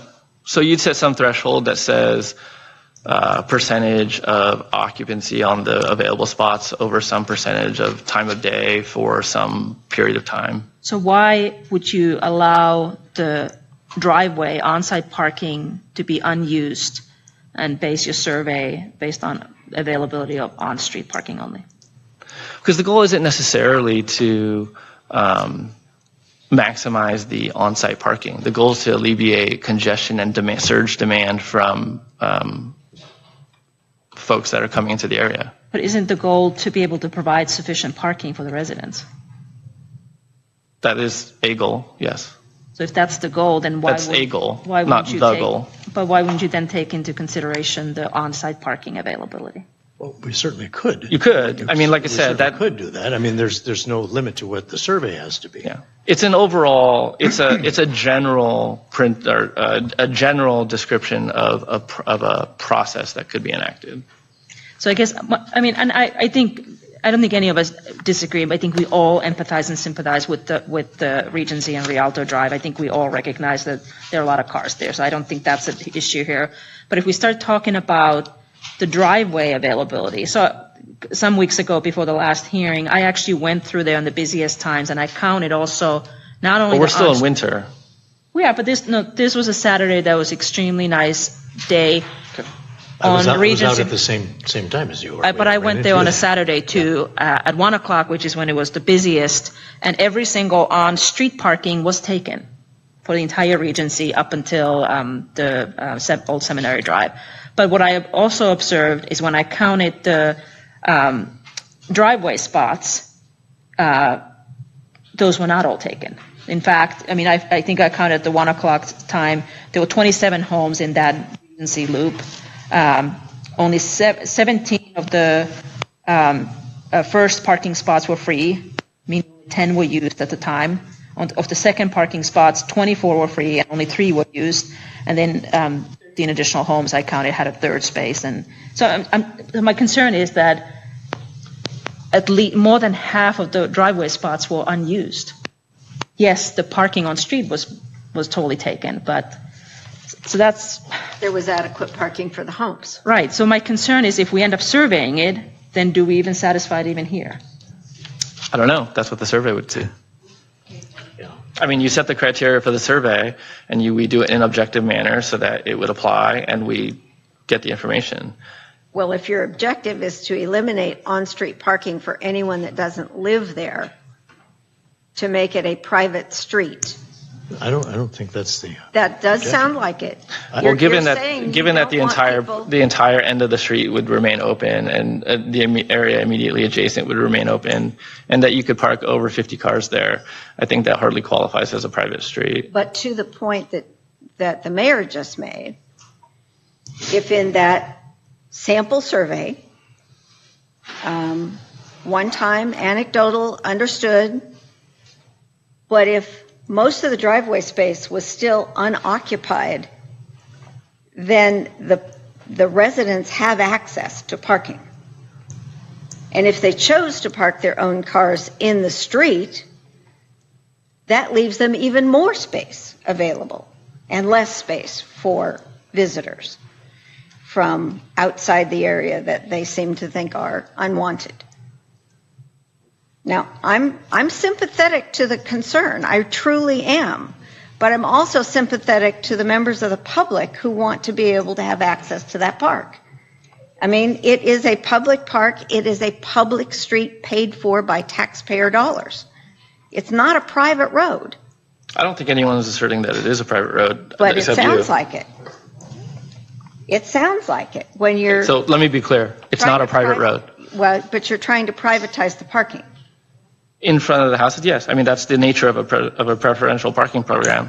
It's the nature of how essentially any city who's enacted a similar program is operating. I understand that, Jeff. Okay. I'm not stupid. I do understand it. Okay.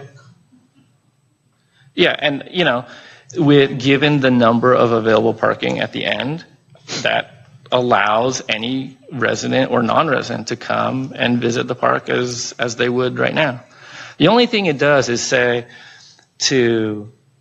when we're opposed to this program, it tells the residents we want people to be able to park in front of your house. And that's just not something I'm comfortable saying. It says it's a public street open to the public. Yes. Regardless of where they live. No, and I agree. I mean, I understand what you're saying, and I think we just disagree. So if you leave the 25 or so spaces at the end of Regency still available for hikers and whomever, how are you leaving the congestion? I mean, I think I'm concerned that we'll still have people racing down there and getting those spots. You're still going to have the same car traffic along Regency. Maybe not as much, because by the time those spots are filled and they'll have to go elsewhere, but you'll still have people going down and Yeah, and I think, people will go down and they'll see the signs directing to the other area if it's full. And to the extent that you've limited supply, you'll necessarily limit the amount of people that are going down. It's not going to eliminate it completely, but you will reduce it. And so that's the idea. You're not going to completely eliminate it, but you're going to reduce it. And that's going to provide limited benefit while also allowing limited access. And during our subcommittee with the residents, they were amenable to that, having those 20 spots or so open. But you're still going to have the traffic coming in and out looking for those spaces. I would think temporarily you will. Yeah, you will have vehicles going down, and that's the trade-off. You'll have some, but it'll be less.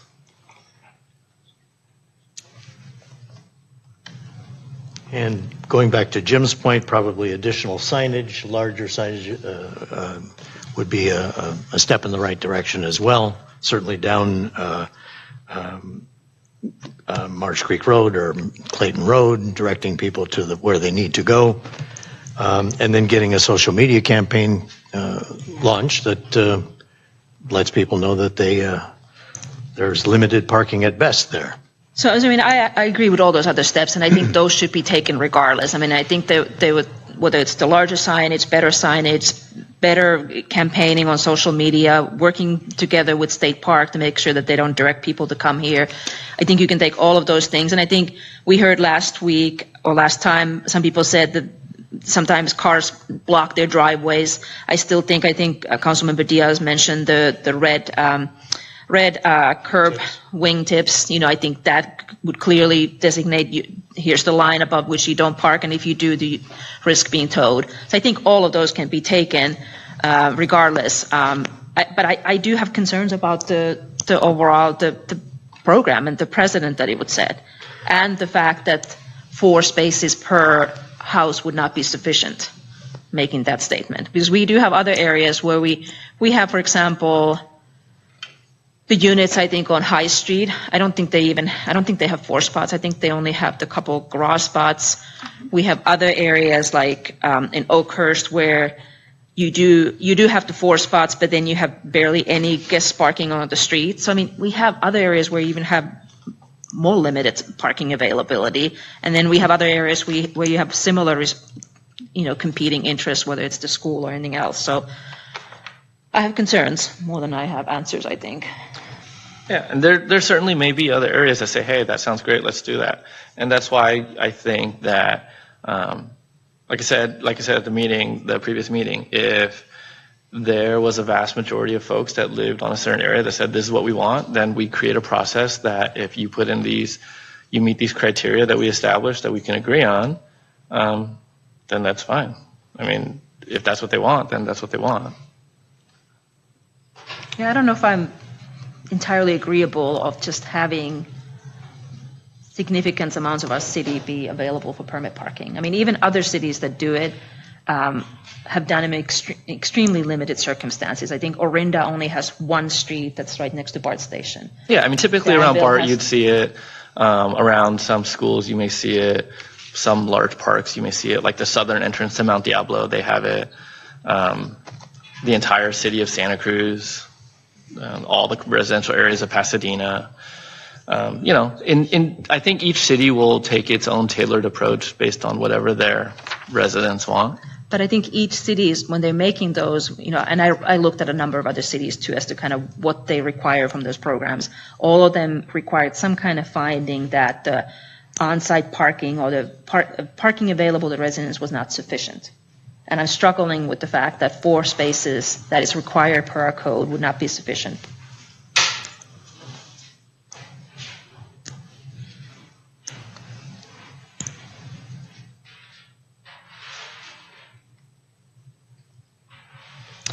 Well, Any I other think thoughts?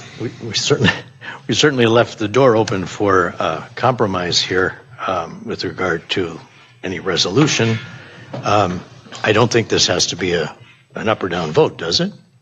Well, I think the idea is that at our last meeting, it wasn't clear to staff what action they should take, and so collectively we need to provide reasonable direction that they could follow, something that gives them contours to come back with an actual plan rather than the generalities, which is, that was appropriate for the ad hoc committee. I mean, I think the options for us are, on one hand, obviously, we could direct staff to prepare some kind of program, to prepare some kind of ordinance, whether it's a pilot program or permanent change to codes. That's one option.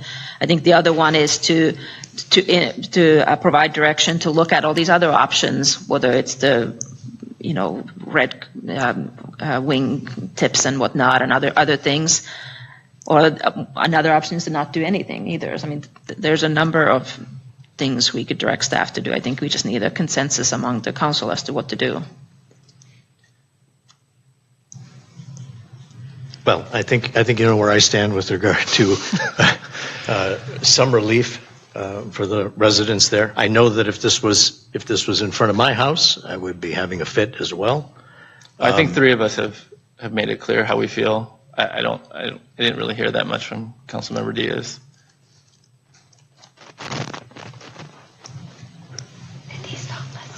I think you got. Does staff have enough input now to do anything? I don't They think so. can only do something if we tell them to collectively. And come up with some sort of a plan?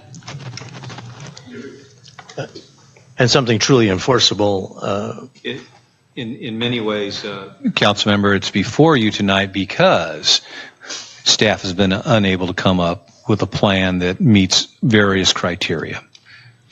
So that's why we did the yeoman's work here, trying to put criteria that would be actionable. Yeah, I think, and I understand that, Councilmember. I think, from a staff perspective, there's some of those that are problematic, that we would be allowed to comment on. I know that at least from a staff perspective, regarding the idea of day passes for Clayton residents, I find that troublesome in the basis of law. I find that there, and I wanted to clarify the vehicles that were cited. The vehicles were disobeying existing laws, but if one is parking on a public street, there's nothing under the law that says we can determine whether we approve that use or why you're parked there under the current statutes that it's a public street. What starts to narrow that perspective is if we get into a defined program such as the preferential parking. So, there's a number of different things. I think it is difficult. That's why it's been languishing for some time period, because there's nothing that seriously works. I actually, in some ways, understand where Mr. Wren is coming from. He's saying, well, the etiology, the origin of the source is the access through Regency Gate through the state park. You close the gate down, then that will reduce the traffic. To a certain degree, there will still be others that if a hiker is adventurous, they're going to find a way to go through that log gate, over, under, sideways, or whatever the purpose may be. And we've already discussed the variety of other options. In my frame of mind, the parking lot doesn't work because, as you well noted, number one, it'd be very expensive to build, but number two, it doesn't eliminate, which is kind of the gorilla in the room, is that the residents really don't want traffic coming down the street to a large degree, and they're hoping that this might mitigate that, plus mitigate some of the problems that are associated with that. But yes, we're here to, await your instructions in terms of what you want us to do. So let me thank you, Councilmember Diaz. I guess from your perspective, are you are you more inclined to direct staff to prepare something towards a permit program or something towards taking the other I actions? think the staff has sufficient information that we've talked about for the last 20 minutes to come up with some kind of a workable recommendation. So let me take this a different tact. I'm going to move that this direction that I've written, this proposal, be, I'm not going to do the movement correctly, that the staff take this direction to come back with a proposal. So is that a proper motion? So you'd be directing them to Come up with a plan that roughly actual meets these permit criteria? program. Yes. Are you talking about a pilot program or permanently amending our codes towards allowing preferential permit programs? I think a pilot is fine. We could try that. You know, it's like doing the survey. Unless we know. We don't know. We don't know. So I would move that. I'm hoping that Councilmember Wolf would second. I would second that. Can I ask staff a quick question in the middle? So there's a difference between if you're doing an actual revision to the code that allows for permit programs, you'd be amending the code versus a pilot program. Can pilot program be done without amending the codes? I believe we have the option of doing it as a resolution, so we could bring forward a resolution with some sort of period for the pilot program. Without amending our code? Yeah, we can do it by resolution and adopt this preferential parking program in this particular area. And further, just as you're thinking about that, incumbent upon implementing such a pilot program, there's going to be a number of fixtures that will have to be installed and implanted, such as poles and street signage and whatnot. It's been my experiences in other cities that once you start pilot programs, and in this case, particularly if the residents like the program to begin with, the pilot program is difficult to have a termination date. Go ahead. I will be opposing the motion when we come to voting on it, because I do think there are a number of other things that we could be doing first. Social media is a funny thing. Once it's out there, yes, but the negative could be out there too. And if we had a concerted effort to discourage this and put it out on public social media, and use the other resources we have, like Save Mount Diablo and the state parks folks and whoever else we can find. I went online today and looked at several different sites. Some of them recommend the site, some of them don't. But You mean, I'm sorry. they you mean also, the parking? there were some that I actually found that said, parking over there on Regency is frowned upon and the neighbors really don't like it. And they will be shaking their fist at you. That was what one of the sites said. So park at your own risk. Well, that's a message that could get out there too, without having to change the rules. And And I don't think we want to encourage conflict with the neighbors, I right? didn't say that. Shaking your fist is I kind of inciting the neighbors. No. Jeff, let me speak, please. The website that I saw cautioned people that that is something that they had experienced in that neighborhood. And they recommended that people park elsewhere. So, I'm not recommending violence. I'm not recommending confrontation. I am recommending a program of information to the folks who use the park through various websites that we would like them to use the Mitchell Canyon Gate, that we would like them to be respectful to the neighborhood and to park somewhere else. That's not an unreasonable request. Just as enforcing the laws up there and violators being punished appropriately is a way of sending a message that we're serious. I don't think we necessarily have to give preferential parking of additional spaces to neighborhood residents beyond what they have in their garage and in their driveway to enforce the rules and to discourage traffic. So I think there is an in-between step. I am very concerned that if we're going to go about saying that 4 to 5 on-site spaces is not enough for one home, that we're setting a precedent throughout the city that says on-street parking is guaranteed in front of everybody's house. And they're public streets. I don't think we can do that. I think that's a very dangerous precedent. So I'm sorry, but I come from that PR background, so certainly without enforcement, without any teeth, a media plan would not take hold. I can't see how it would possibly work. So what we would need to do would be to make sure that whatever gets out there is something to an enforceable nature. And we have to be able to say, okay, to Jim's point, this car was towed, or this cost $250 for me to get my car out for a hike. I don't know if that's enforceable or not, but that's something that we would need to put in that media campaign in order to have it go on the blotter. Teeth. Pardon me? You can go on the police blotter. Put it on the police blotter. I think, when we're talking about social media comment, I mean, Julie, you commented 8 months ago, right? I think this is you. It says, while this is a lovely trail, the parking access has been abused. Users have been disrespectful to the neighborhood. Please access the trail from Mitchell Canyon Gate. The trash left behind blocking of driveways and number of cars are making it likely that permit-only parking will be implemented. Mm-hmm. I mean, that's your comment, right? Mm-hmm. Okay. So that was meant to disabuse people of the idea to come and park there. I mean, I don't think you could fight the internet. You don't think it's quite the internet? I don't think that you can fight the internet. Like, there's more of them than you, and they will win. There's a ton of them.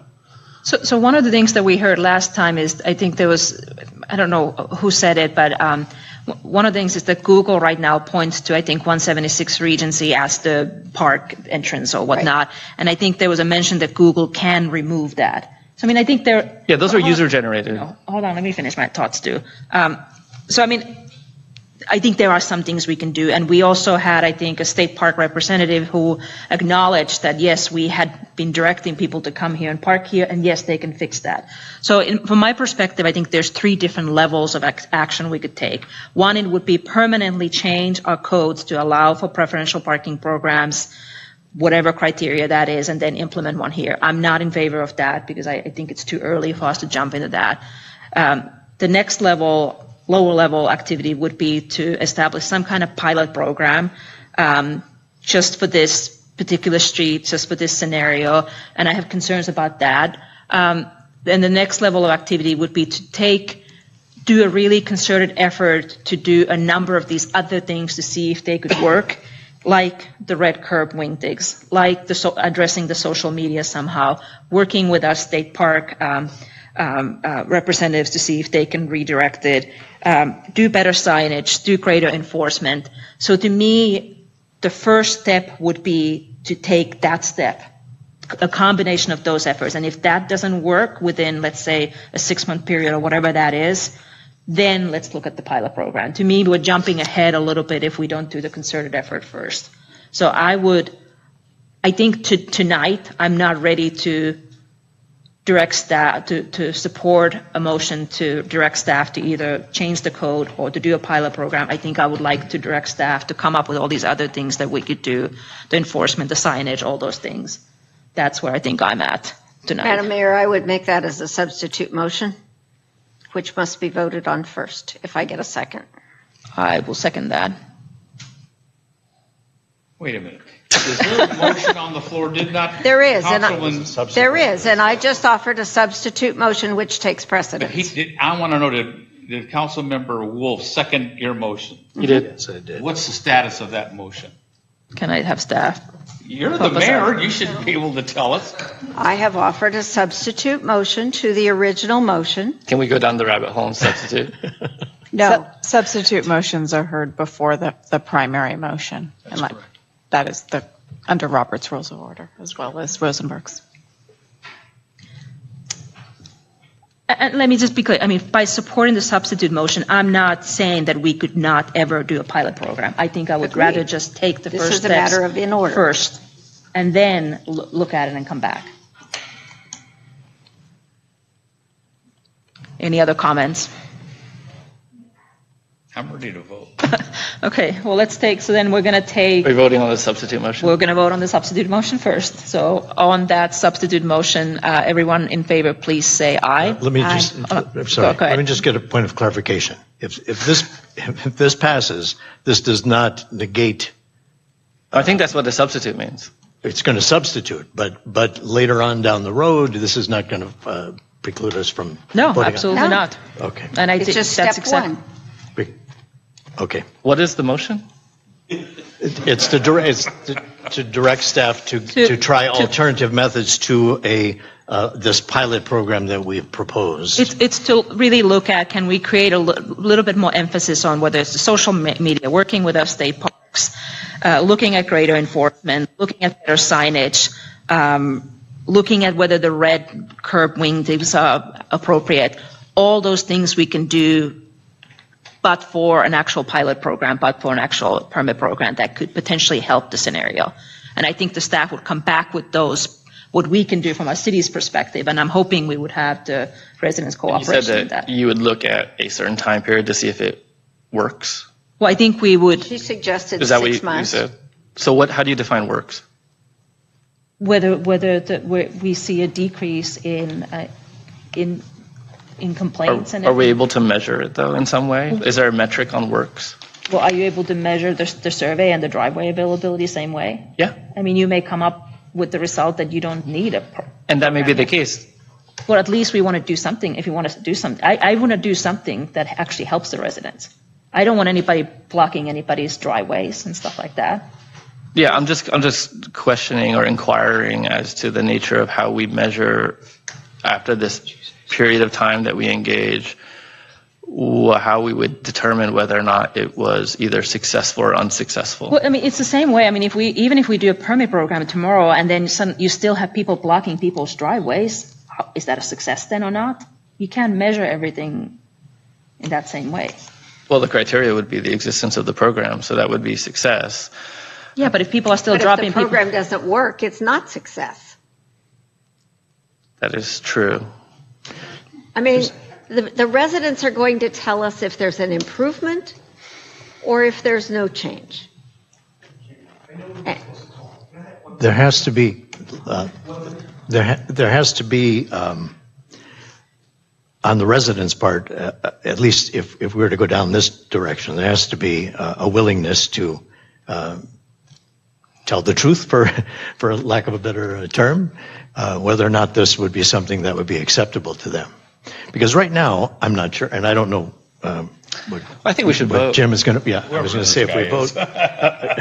I haven't heard, where your head is at with regard to all of this, so I'd like to find that out. If we were to vote on the original motion, where we would be. Well, he has We have that to choice. take the substitute motion Yeah. first, and He then has we'll that find out choice. where we are. And with the substitute motion, staff would come back, I think, with us with some of the things. Here's what we can do as a city, and here's what we hope that the residents can work with us as well. Correct? Okay, so on that motion, everyone in favor, please say aye. Aye. And those opposed? I'm opposed. Councilmember Wan, I'm opposed. Councilmember Wolf, and you're the tiebreaker. I'm opposed. Okay, Okay, that's fine. so then we So you're have, back to the original motion. so can you then repeat what your motion was? I'm going to try to get this right. I move that the council direct staff to take action consistent with the guidelines in the proposal in attachment number 1. And to the extent that there are items that are problematic from either a matter of law or implementation, that they bring those concerns back in their draft proposal that we can then weigh in on a, what do we call it, a pilot basis. That's the motion. So to be clear, are you doing a pilot program or Correct. a permanent change? I would move for a pilot Pilot program. to be cautious. And I agree. I think it's the same as the survey. It's until we know, we don't know. So in the context of the pilot program, are you doing a survey? Yes, I mean, to be objective, I think we need to first establish the criteria and go through the steps necessary that if it meets the criteria that we agree on, then we move forward, and if it doesn't, then we don't.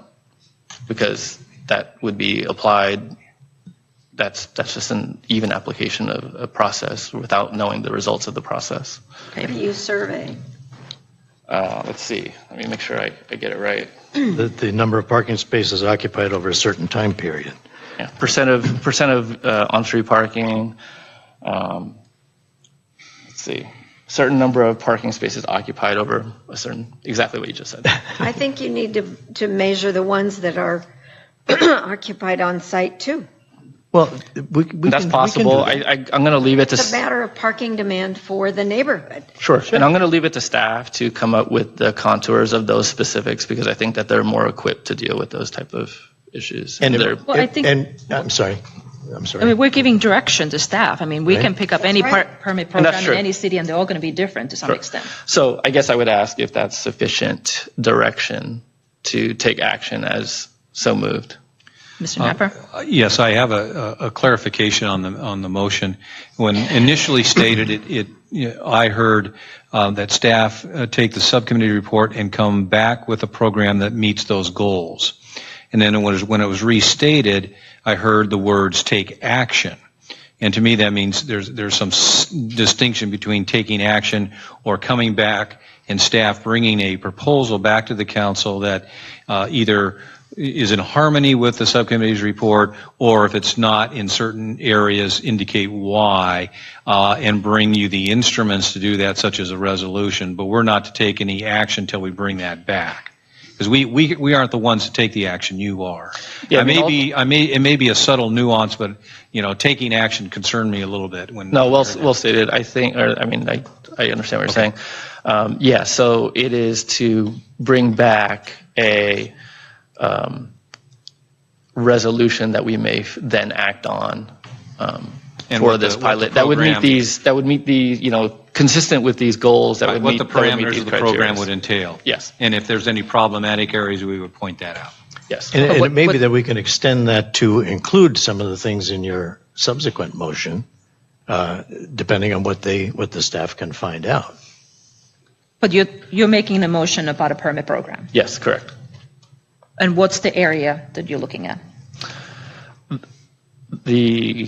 It's Regency Drive, starting at the terminus point, all the way up through. I got to pull the map. I think it's Rialto. I can't describe it directly. All the way to Marsh Creek Road? No, it's up Rialto. to where Rialto. including all of Rialto and up through the. I need to get I need to consult Google. All the way to Seminary Drive, or? Up to El Molino. And any of the Weatherly and whatever the other streets are there? You're talking Regency all the way to El Molino and Regency Rialto? up to El Molino, and including Rialto Drive, yes. Starting from the bottom, going up. Okay, any other clarifications on that? Okay, so on that motion, all those in favor, please say aye. Aye. Aye. Aye. And all those opposed? No. So the two of us opposed. Okay, so then it's up to staff to come back with that. Yeah. We'll go And from there. Go ahead. let me just say for real, clarity. I think this is a very serious problem with no good solutions whatsoever.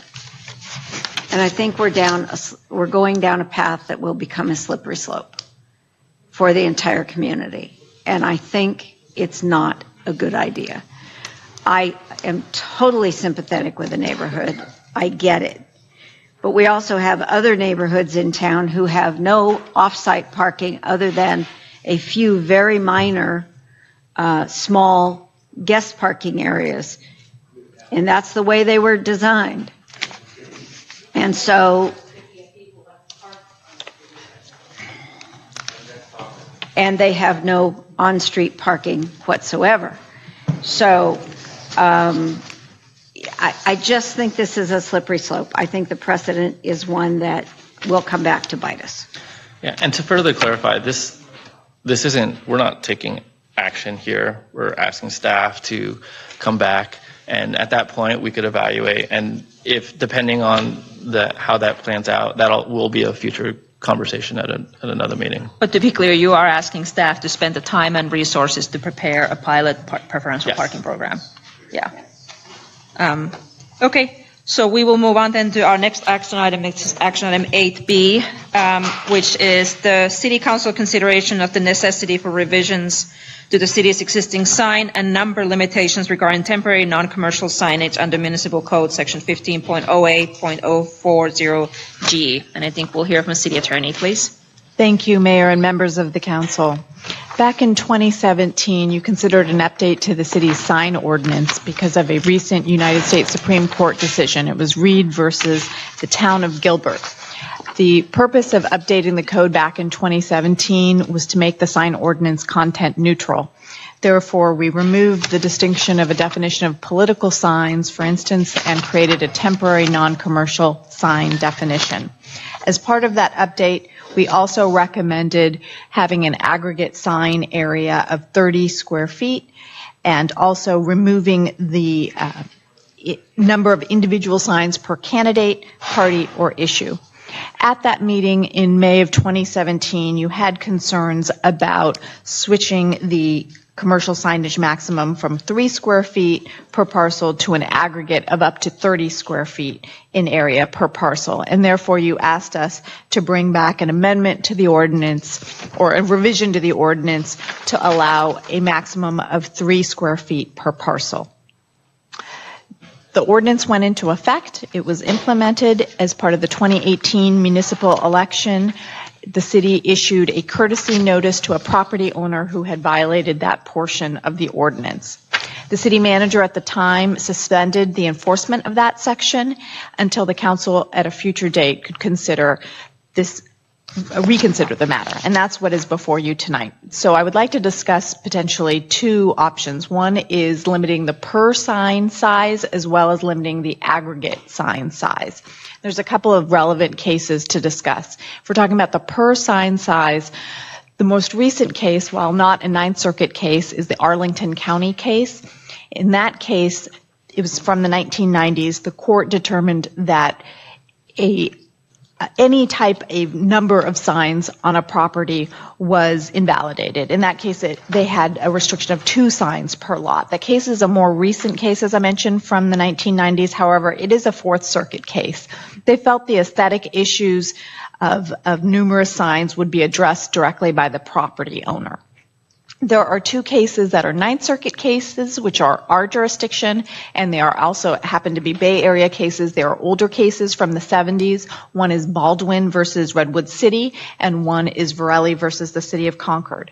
In the Redwood City case, the court upheld a 16 square foot size individual sign limitation. And you have before you around, I see some of you looking, you have various examples of different signs to give you some idea of what we're talking about in terms of square footage. They're all, as I understand it, they're all actual signs except the 80 square foot sign. In the Concord case... I didn't even notice this one. Yeah, that's the only one that is not an actual sign that has been in the community. The Concord case invalidated a restriction of 4 square feet per sign.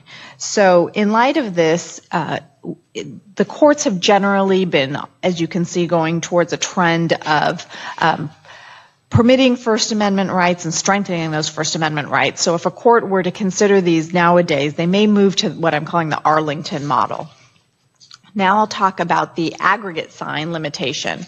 And the same 2 cases I mentioned regarding Redwood City and Concord are also applicable. In Redwood City, they had an 80 square foot aggregate sign limitation. That was upheld by the court.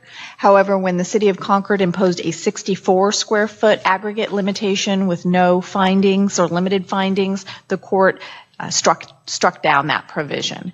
So if we are being conservative, the conclusions or the recommendations for updating the ordinance would be an 80 square foot aggregate, which would fall under Baldwin, with no limitation on individual sign size, which would also be similar to the Arlington approach. If you did want to put some regulation on the size of the signs, you could go into a 16 square foot individual size, which again matches Baldwin, and with appropriate findings, you could do an aggregate of 32 square feet. I'm happy to answer any questions. As I noted, these cases can be difficult to defend, and if challenged, and unsuccessfully, we are unable to successfully defend the case, attorney's fees can be required to be paid for the plaintiff. And we're happy to answer any questions. One other comment I wanted to point out is the ordinance is currently written so that if you can see both sides of the sign, then you would consider that what I would call a double-sided sign. So the 40 square foot sign that is, you can see both sides in one sitting would hit your aggregate of 80 square feet. If you could only see one side of the sign, then you could have 80 square feet on one side and 80 square feet on the other side. If that's something the council wants to also change, we could do that as part of this update. So we're seeking direction from the council. Once we get that direction, we would bring back an amendment and take that to the Planning Commission first for consideration and then back to the council for adoption. Great, thank you. Any questions of staff? My question would be to your last point about being able to see both sides at the same time. So are you actually saying that, or are you That's what's currently in the ordinance. But how could you see both sides at the same time? It depends how the sign is placed on the property. If it can be seen from both sides, it counts as two signs. That's what I thought. Not simultaneously. Right? No. I understand that, but it sounded like it was, you could see it, so it's a two-sided sign. Correct. Period. Okay. Counts towards your aggregate. I got it. Any other questions of staff? This is specifically about the non-commercial temporary signs. It's not Correct. addressing any other provision of the sign ordinances. You're correct. Okay, so we'll open up for public comment. I don't have any speaker cards, but if anyone would like to address, please come to the podium.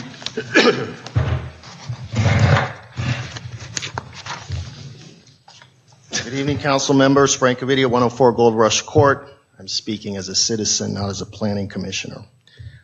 This issue is kind of a big deal for me. I might sound dramatic. I don't mean to. 32 years ago, I took an oath. Let me find my speech, or I'm going to have to wing it. Well, 32 years ago, I took an oath. There's a council member who took the exact same oath here. We took it to the U.S. Constitution. That 200-year-old document has this thing called the First Amendment, which guarantees all of us freedom of speech. As a young Marine, I had an instructor once. He was a Vietnam vet who told us stories about when he came home and protesters said and did what they did. And of course, all of us went nuts and started insulting the protesters. And that instructor shut us all up and said, those protesters have a right to do what they do because of that document that you all took an oath to. You guys took an oath. I took an oath to that document. Though the words of that instructor stuck with me so much, I can't stand seeing protesters burning a flag, but they have a right to do so because of the First Amendment. Last year, this became a contentious issue. We wanted to display more than one sign for more than one candidate. Very shortly, 3 of you will be running for office, but the way this ordinance is currently written, I can only display a sign for one. That's not right. I watched the video when this thing was passed. There was something about citizens complaining about sign blight. That doesn't sound very American to me when people want to display their support for a candidate or possibly a proposition or anything else. I don't think it's right to limit freedom of speech, especially something like this, which is temporary. And case law, whatever it is, that First Amendment is pretty clear. Freedom of speech, freedom of political speech. Some of us took an oath to protect that with our lives. That's why this is important to me. Councilmember Diaz understands that. I'm sure you guys are going to do the right thing on this. I hope that it just doesn't get punted. Thank you. Thank you. Any other speakers who would like to address the council? Seeing none, we'll close public comment and bring it back to the council. Any discussion? I'll go. Yeah, I will address Mr. Gavidia's concerns. I agree with you. I actually like our old ordinance, the one we had first, a whole lot better than this. But legally, we're not allowed to have the sign ordinance talk about candidates or parties or issues with regard to what the sign is for. So this has to be any non-commercial sign. And, you know, when we were redoing it last year, I thought we were coming up with one thing and we came up with a different thing, and I missed it on the final reading. I will admit that. That was a mistake, because I thought we were getting close enough, but we didn't. And what we meant is 3 square feet per sign. We didn't get 3 square feet per sign. We got 3 square feet per property. And that wasn't what we intended. Or at least I certainly didn't. So what I still would like to find a way to do is to keep the signs relatively small so we don't have billboards in people's front yards. I still think from talking to residents that they would prefer not to have 4x4 or 4x8 signs on private property.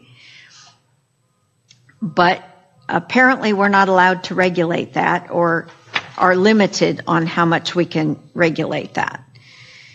So, and I would still prefer to have not 10 signs for one candidate, but 1 sign per candidate. I understand that the law doesn't let us do that.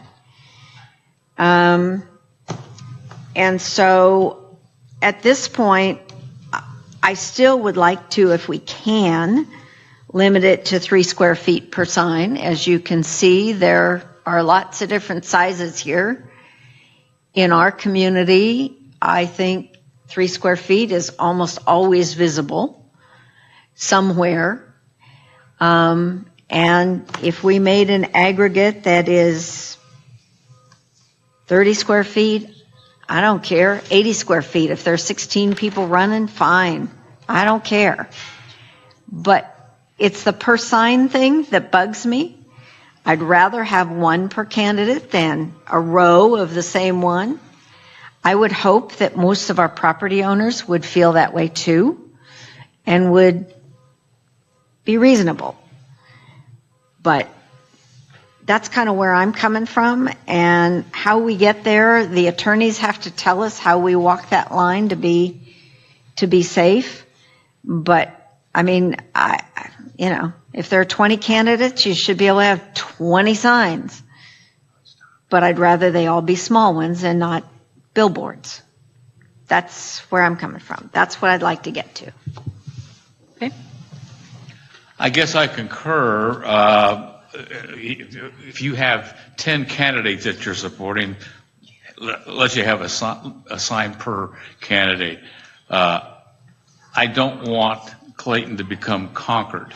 It is absolutely an eyesore driving down Clayton Road when it's campaign time, and you see signs like that on every billboard or every signpost or whatever, and it becomes an eyesore and it looks trashy. So I'm in favor of limiting the size.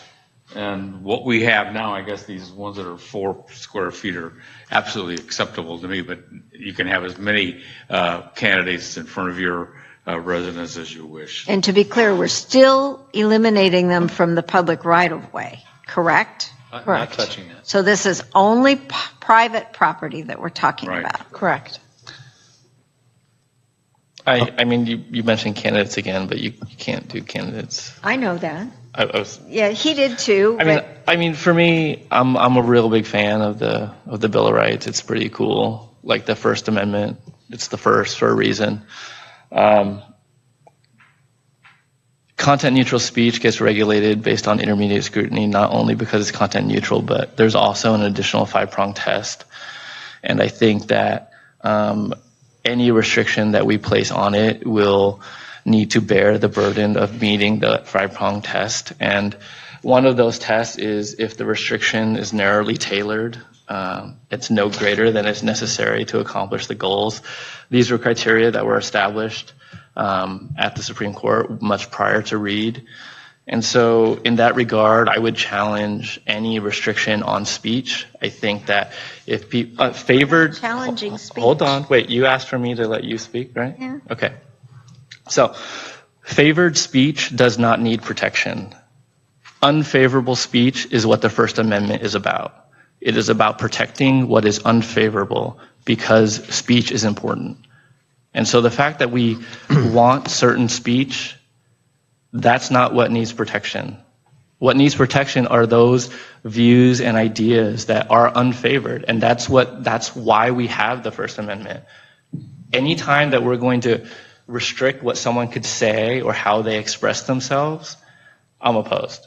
I want people to be able to say what they think freely in a way that they feel comfortable with. If any time that we say that you cannot say that, I'm going to say that is a very high burden to meet. And so I would be inclined to support as permissive as a guideline or rule as possible. Okay. And so, just to clarify, are you saying that you're in favor of any size sign, or speech is speech? I mean, just let it go. I wouldn't want like a town littered with signs all over the place. I also think that looks pretty poor. But I think the principle of speech is greater than my aesthetics. But is the principle of speech not regulatable, if that's a word, through the size of the sign? I mean, shall pass no law, but you're still able to say what you want to say. It's just you have to do it in a smaller font. Yeah, when you start talking about the manner, I mean, there are time, place, and manner restrictions that are permissible under intermediate scrutiny, and we can do that. I think it's totally legit. Because I totally agree with you with regard to what is being said. I wouldn't want to put we have tools to allow time, place, and manner restrictions as long as they're consistent with the 5-prong test that I mentioned, and they're content neutral. That's fine. That's an option that we have. I would just choose to exercise the option more permissively.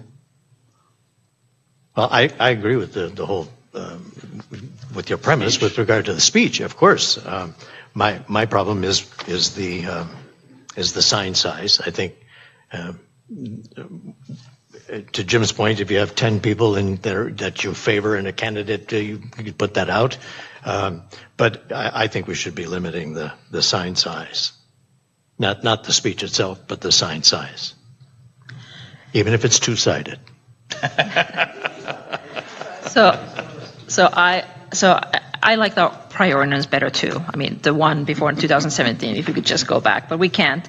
I don't want to regulate speech either. However, that type of 8x10 monstrosity in any of our, when you watch that across your neighbor's yard for one election season, I think our... Well, that's the only one Hoffmeister will fit on. No, she uses the 11x28s. Yeah. You've been to Concord. So I would want to do whatever is sort of the most restrictive in terms of size that we can legally do. So I would look to the city attorney as to what... Then that recommendation would be the individual size of 16 square feet with an aggregate of 32 square feet with appropriate findings. Can you give an example of the findings? Some of the findings that were used in Redwood City, which were upheld, were concerned about debris and littering as well as traffic hazards. And I think with the size of some of these signs, that would also make sense in the city of Clayton. How about the length of time that the sign is up? When you can put it up and when it must come down? I'm a little concerned particularly about when you put it up, if we're just talking, I know we've been spending a lot of time talking about political signs and campaign seasons, and if we're going to continue to use that as an example, the 2020 election, the presidential election, you're already hearing people announcing their candidacy right now. So I'm a little concerned if we put limitations on, within a certain period of time from an event, because again, this is temporary non-commercial. It's not limited to political signs. So it's pretty hard to define that. We defined it in terms of the type of material used, so that if it started to decay, we would address it in that way, in terms of the debris and the litter, that you would need to remove it because it was. Okay, so what I'm hearing is you're concerned about when you can put it up. What about when you got to take it down? I think there's limited case law, but what I have read, it doesn't look favorably on time-based limits. Because again, what is the time-based limit on? We're talking about political campaigns, but this is again it's a content-neutral ordinance, and so it's temporary non-commercial speech. Madam Mayor. So that's why we based it. Implies to me that there's a time frame. Which is why it's not permanently affixed, like correct. Like a post, not a time window, but it's not like cemented in the ground. That's what makes it temporary. Vice Mayor Pierce. Well, if you use that definition, then most of the people that put up 4x8 plywood campaign signs, that looks pretty permanent to me. It looks like a permanent billboard. So I think your definition there is a little iffy, but I would be in favor of a 90-day limit if we could do that for any sign, for any reason that's temporary. If there's a reason for it to be longer, then maybe there's a reason for it to be considered as a permanent signage. So I am concerned by your example, however, that if 4x4, which we're looking at right over here behind staff, is the minimum size that we can regulate to, doesn't mean people can't go smaller, but it means that's the smallest we can regulate. If you were then to put a 30 square foot limit on it, and it's a two-sided sign, that's one sign. And that does not achieve our goal of for someone to be able to support more than one issue, candidate, whatever. And even if you went down to 3 square feet, 30 is still pretty restrictive, because that would be 5 double-sided signs for 30 square foot aggregate. And that's pretty restrictive too when you look at, and I know we're talking campaign stuff now, political, but I'm trying to figure out how we address that concern in the bigger definition. Because there very well may be 10 different offices that someone wants to support preferred candidates for. In which case, a 30 square foot aggregate is too small, even with a 3 square foot sign. And that may sound hypocritical, but I'm trying to keep it to a point where we can be reasonable. And hopefully, people wouldn't decide to put up 5 of that size sign because our aggregate is bigger. But I'm hopeful that our people would have better taste than that. I'm not going to try and define what their taste is. I just think if we're going to look at that as our minimum, then we better look at the aggregate so we don't make a mistake there. Because you could run into that real fast. Can I ask a question? Can you help me out with the linkage to the State Outdoor Advertising Act? Because I think all of us, when we run, and what I'm talking about political science specifically, but I think all of us actually signed that talked about when you can put them up and when you have to remove them. And the state outdoor advertising access that a temporary political sign meets the following criteria: encourages a particular vote on a scheduled election, is placed no sooner than 90 days prior to the election, is removed within 10 days, is no larger than 32 square feet. How does that fit into this? Well, it doesn't apply for us. It applies to signs on the highway or within a certain proximity of the highway. And then in addition, I question the legality of the act, particularly what you just read, because it, again, is not content neutral. So, okay. But it is not applicable to us. So we don't have to sign that anymore. Well, you never did. We did. I did. Yeah, I did. You didn't have to. You didn't have to. It was strongly encouraged because everyone was trying to be equal. And that was in 2016 that I signed it, which was Yeah, before and I remember reading that too. But again, that's only a subset of the population that we're talking about. That's just the political nature, but this is all non-commercial. So if you wanted to, I don't know, say like XYZ is awesome, you could put up that sign, right? Because that's not commercial and that's just expressing a view, and that would fall under this. Yeah, I mean, I still think you can do that, but you need... Or XYZ is terrible. Or you need 8 by 10 in front of your neighbor's house to do that? I mean, I don't think I'd like it. But then again, like I said, well, in my view, I mean, I don't expect everyone to agree, but I just think unfavorable speech, disfavored speech is what the First Amendment is trying to protect. It's not what you like, it's what you don't like. I don't think any of us are disagreeing with the right to free speech. None of us are disagreeing with that. But didn't you say that you want it as restrictive as possible while staying within the confines of the law?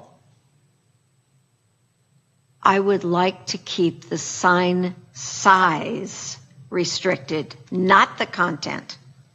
I said nothing. Yeah, about not the content, the size. Just the size. And we're talking about private property here. We're not talking about places where you have spaces that would encourage large signs. I just think we need to be 4x4 is pretty darn big for any private property.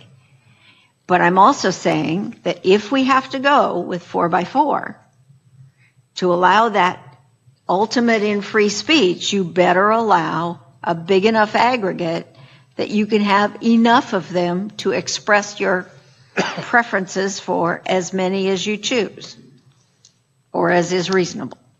To be clear, someone could go with a smaller sign, even though the max... I understand that. I gave that example. Right. Because one two-sided sign that size is 30 square feet. Correct. 32, which is why that's why we jumped from 30 to 32 in the recommendation. So, but still, it's 3 square feet. You can only have 5 double-sided signs with a 32 square foot. So if you wanted to endorse a president and a governor and a senator and a congressman and a state senator and councilman and supervisor and all of those things, you need to have enough aggregate to be able to handle it. And even at 3 square feet, 32 square feet aggregate doesn't get you there. Just my 2 cents. So I think a lot of this actually dates back to a lot of what our citizens have said too. I think a lot of people share that feeling of not wanting us to become conquered in terms of seeing some of that litter. But so what I'm hearing is that the minimum individual size sign could be 16 square feet.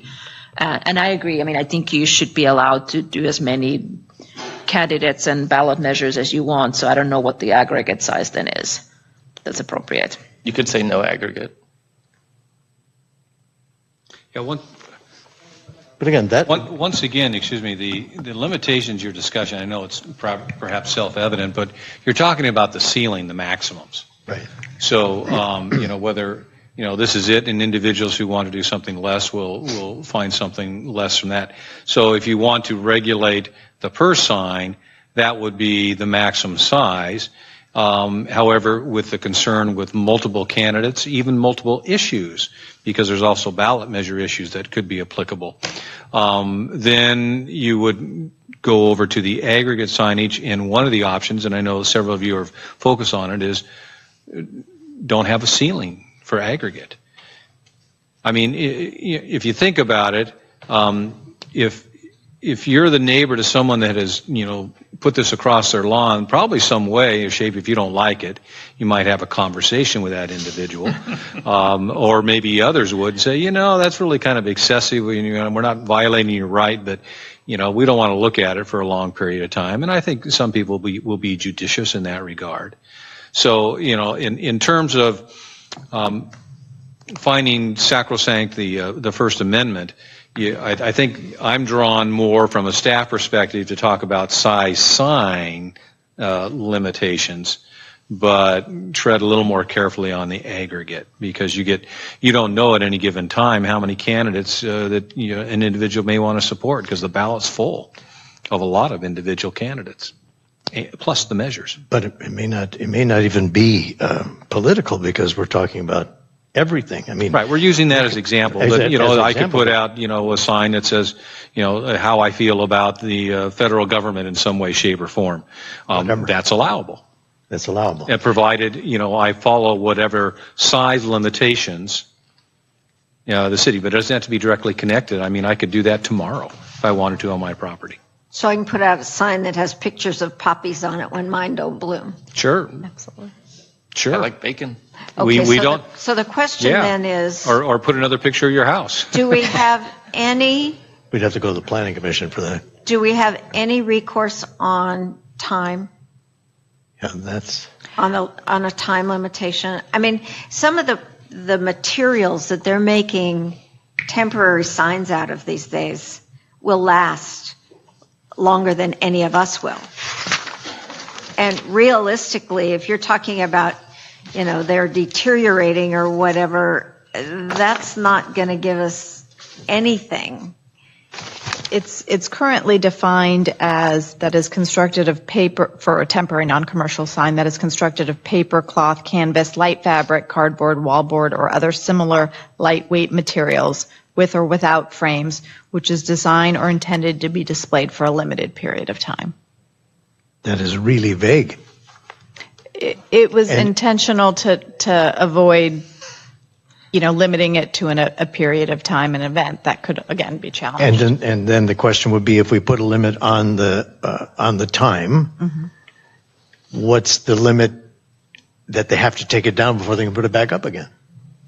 Well, and as you discussed that one, because we consider this at the staff level, if you're talking about a temporary nature, and let's say you do 90 days, okay, I'll do my 90 days, and then on day 91, I'll put up a different sign that maybe says it differently. I'll just move it slightly, and then you're going to chase me again.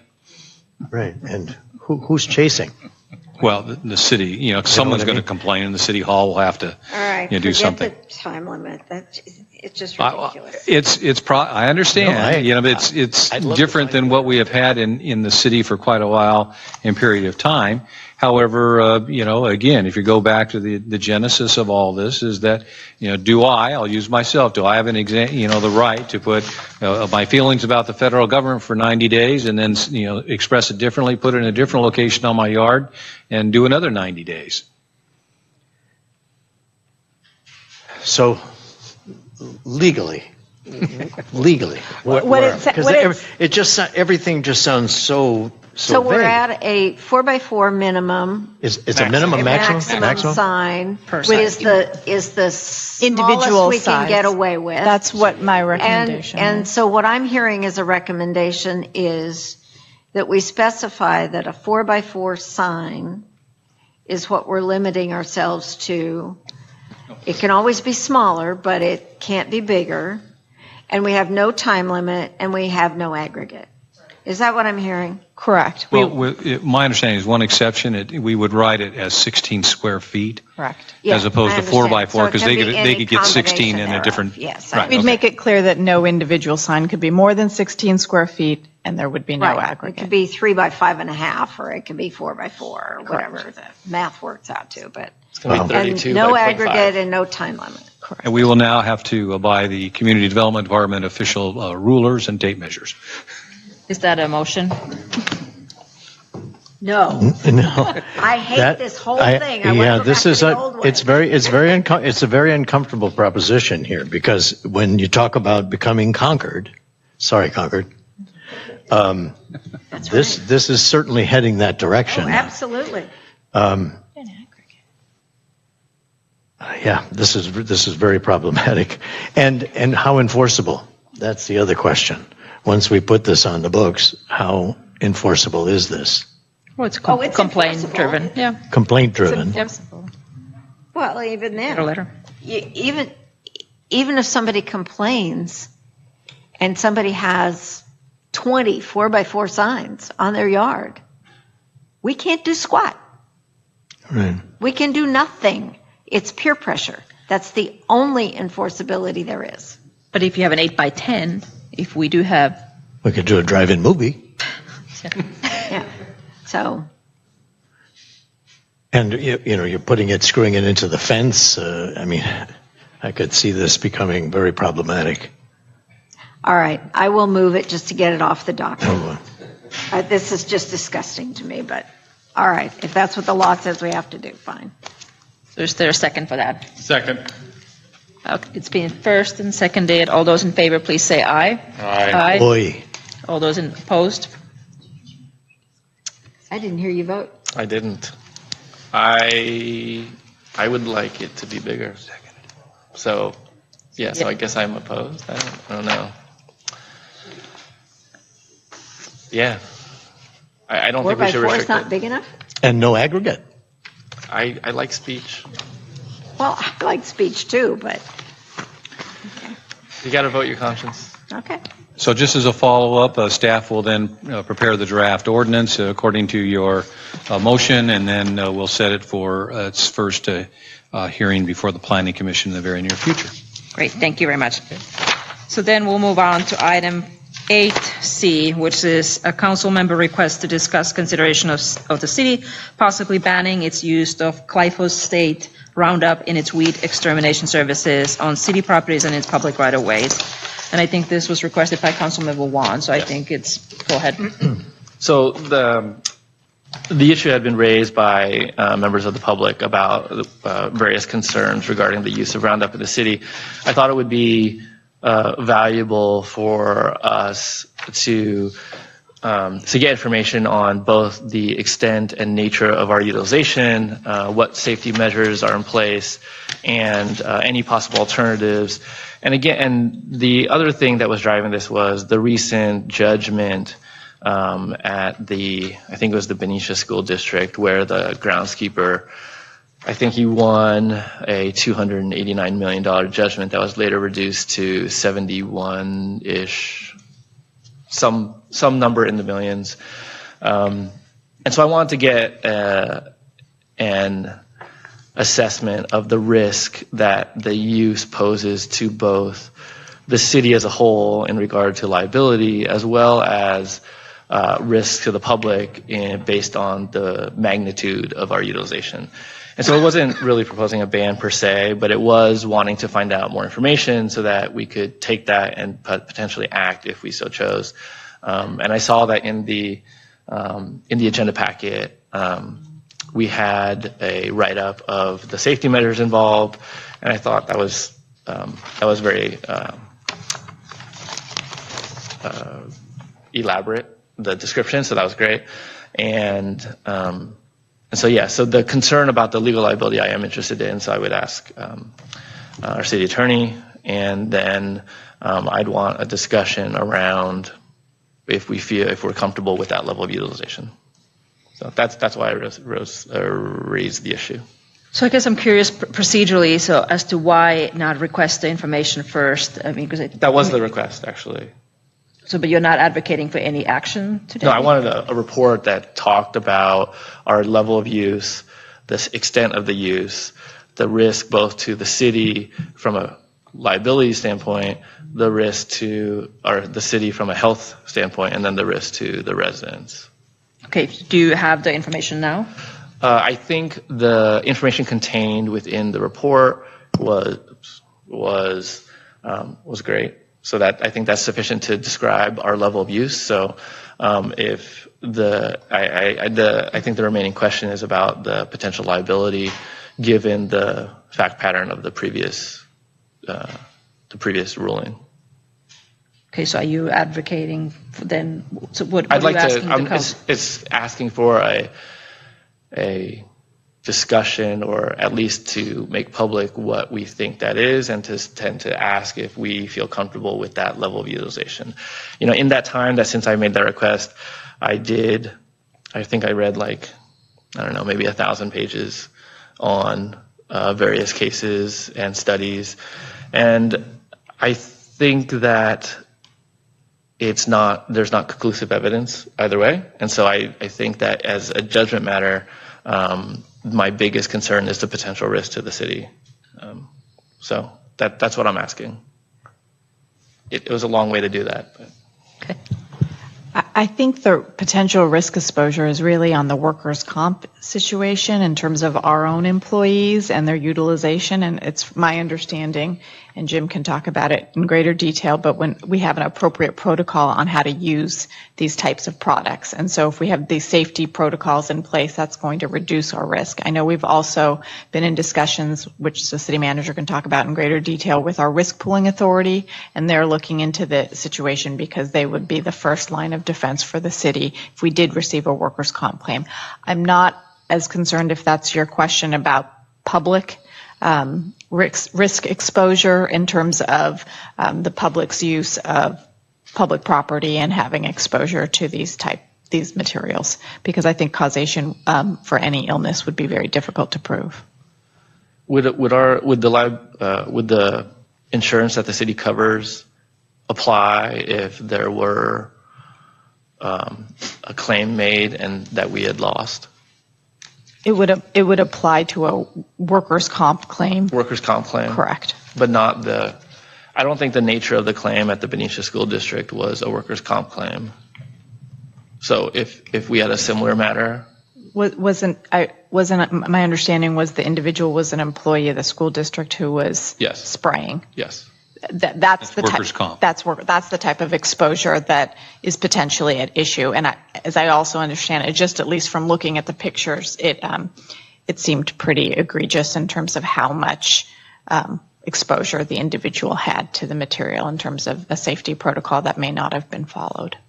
Okay. Yeah, the description of the safety protocols that Mr. Warburton took, that the crew takes, I thought was really well described. And after I read it, I felt a lot more comfortable. So that was great. And I think that having that information available is beneficial for our residents who may be concerned about the usage. I don't think it was widely publicized the extent of what we do and the practices that we undertake, the safety precautions taken. So that to me is good information to have. Yeah, but we're not regulating private uses. I mean, any private citizen, and you're not proposing that we take any kind of action towards private citizens' ability to buy the product or to use it. Mm-hmm. You're looking at this purely from the city's correct usage and the city employee usage. Correct. Okay, go ahead. Yeah, and just for clarification, Jim, your write-up was very well done. Thank you. Thank you. But the one thing that might not be in there that I think does apply, don't we also have to have our employees who do this kind of spraying certified? Don't they have to take special training for that? I know we pay for licenses for something, and I can't remember whether it's this or pests or what. I myself am a certified pesticide applicator.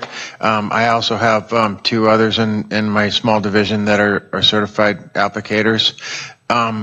You don't have to be to spray chemicals, but you do have to be trained. And you have to be trained by a pesticide applicator. And we have training records to prove that we have completed the training on the people who are actually spraying that are not certified. So Wonderful. Your question is, yes. So that goes above and beyond what was in the summary. Correct. That I you did gave not us. include that in the Okay, statement. thank you. Yes. Mr. Knapper? Thank you, Mayor Catalano. Based upon the initial request from this item, we actually went back through and looked at our protocols. So I just wanted to give, credit where credit's due, because we looked at some best management practices that perhaps we were not employing, and we included that in the list. We will now, when we're in areas that the public might be going through, we're going to put some signage on either side of where that travel lane is going to at least warn them of that purpose.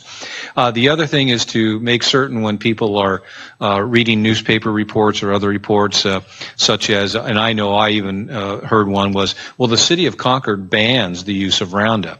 Ban can be meaning many different definitions. And I actually asked the city manager of Concord in a recent meeting, I hear you banned glyphosate, and she said, well, no, we don't. We still use it. I said, oh, you do? Where do you use it? And the return comment was interesting, because she said, well, we follow the Clayton model. We are now doing what you guys have always done. And so they took what they did is they stopped. They want to be more like Clayton. Yeah, they stopped spraying it in their parks area where the public is more accessible. So for persons of the public, certainly we know that it is being sold. It's lawful to sell. Costco, however, is pulling it off their shelves. That's a decision that Costco is making. And yet individuals unknowingly might have more exposure to Roundup in their own neighborhood by their neighbors than perhaps what they are experiencing in the areas where the city has limited application. But in answer to the other questions, yes, we do have workers' compensation that would cover such an incident, and as well as general liability if a member of the public were to file claim. In the write-up, it says that there's no effective herbicide substitute. That seems to be my experience as well when I try to kill stuff. Just yelling at them doesn't work, does it?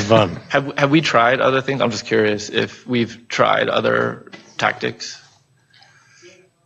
I consulted with my my pesticide advisor, and he's pretty much assured me that there really is no other equivalent to Roundup or glyphosate. And he suggested, and I did put in a report, that we spray more pre-emergent, which is a viable solution, but it does not cure the problem. You're never going to stop all the weeds from coming up, no matter how much chemical you put on the ground. And then again, you're opening up people to using more chemical when they don't necessarily need to. So it's kind of a catch-22, in my opinion.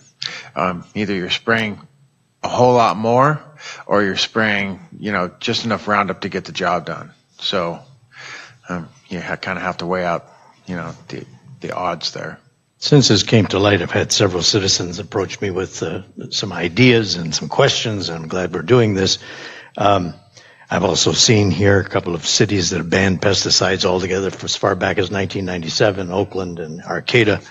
The statement about there's no effective herbicide or substitute, excuse me, two things came to light, one being industrial strength vinegar, for lack of a better term, and whatever the chemical is there, acetate, I don't know what it is, and the other one was burnout. And both being more natural. The other concern, of course, is pets, and their dogs and cats playing in these Roundup areas, and the marine life. I understand that this becomes dry, and then once it's wet, it gets into the groundwater, runs into the streams, and kills marine life. So those are the questions and comments that I've received over the last week or so since this all came to light. So if you could shed some light on that, that would be great. I can try. Thank you. It's to the best of my knowledge, Roundup will not translocate into the water system. Okay, so and I'm not an expert by any means, but I have been spraying Roundup and glyphosate for many years. I know that once it's applied to the weed, and you mentioned a product named Burnout, what that does is just burns off the top of the weed. So it doesn't kill the weed. It doesn't translocate into the system of the weed and actually kill the root system. It just burns off the top of the weed, and in a week it's right back. So it's non-effective. As far as going into the water system, I've never ever heard of that happening. Now they do mention on some chemicals, and I'm not sure if Roundup is involved, but you're not to spray them on the edge of a creek bank or on the edge of a waterway because of just exactly what you said, where the chemical could possibly get into the water system. So there is specific rules on that. But as far as I know, we don't spray any Roundup around the creeks. We stay away from them as much as possible. And, I think if I remember correctly, it's the high water mean mark is what they call it. And it's where the high water can come up, potentially come up, and you're not supposed to spray below that line. No. So I guess the question was posed to me, and again, I'm not an expert either, but with regard to pets playing in an area where Roundup has been sprayed, and then the running into the groundwater would be not necessarily into the stream, but into the storm drain, which would run out, and then it would be detrimental to marine life.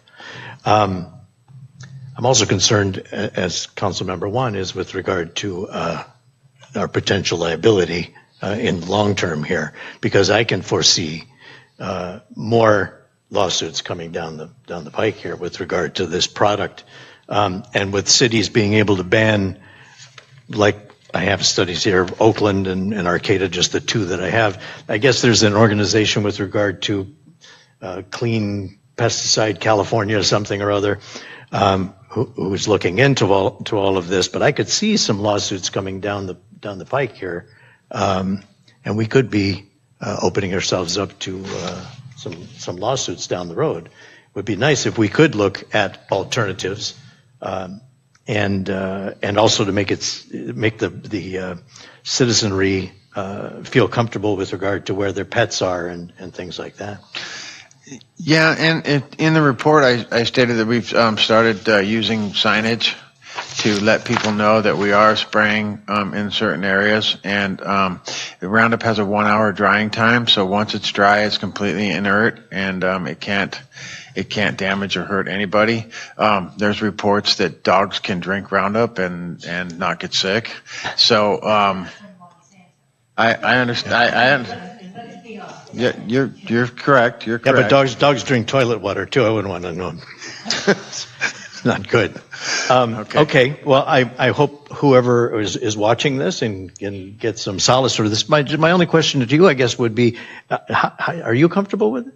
Yes, I am. You're comfortable around it? To be perfectly honest with you, I've been spraying it for 40 years. My children are all totally healthy, and every. You don't have 6 toes? No, I don't. Do I need to take my shoe off? Okay. No. Thank you. I feel very comfortable using it. I don't mean to make light of this. It's just there were some concerns. No, I feel with the proper PPE that if you're wearing the proper safety equipment and your equipment is tested and it's not leaking and you're not being exposed to Roundup, I think it's like anything else. You have to use the proper safety equipment if you want to be safe using the product.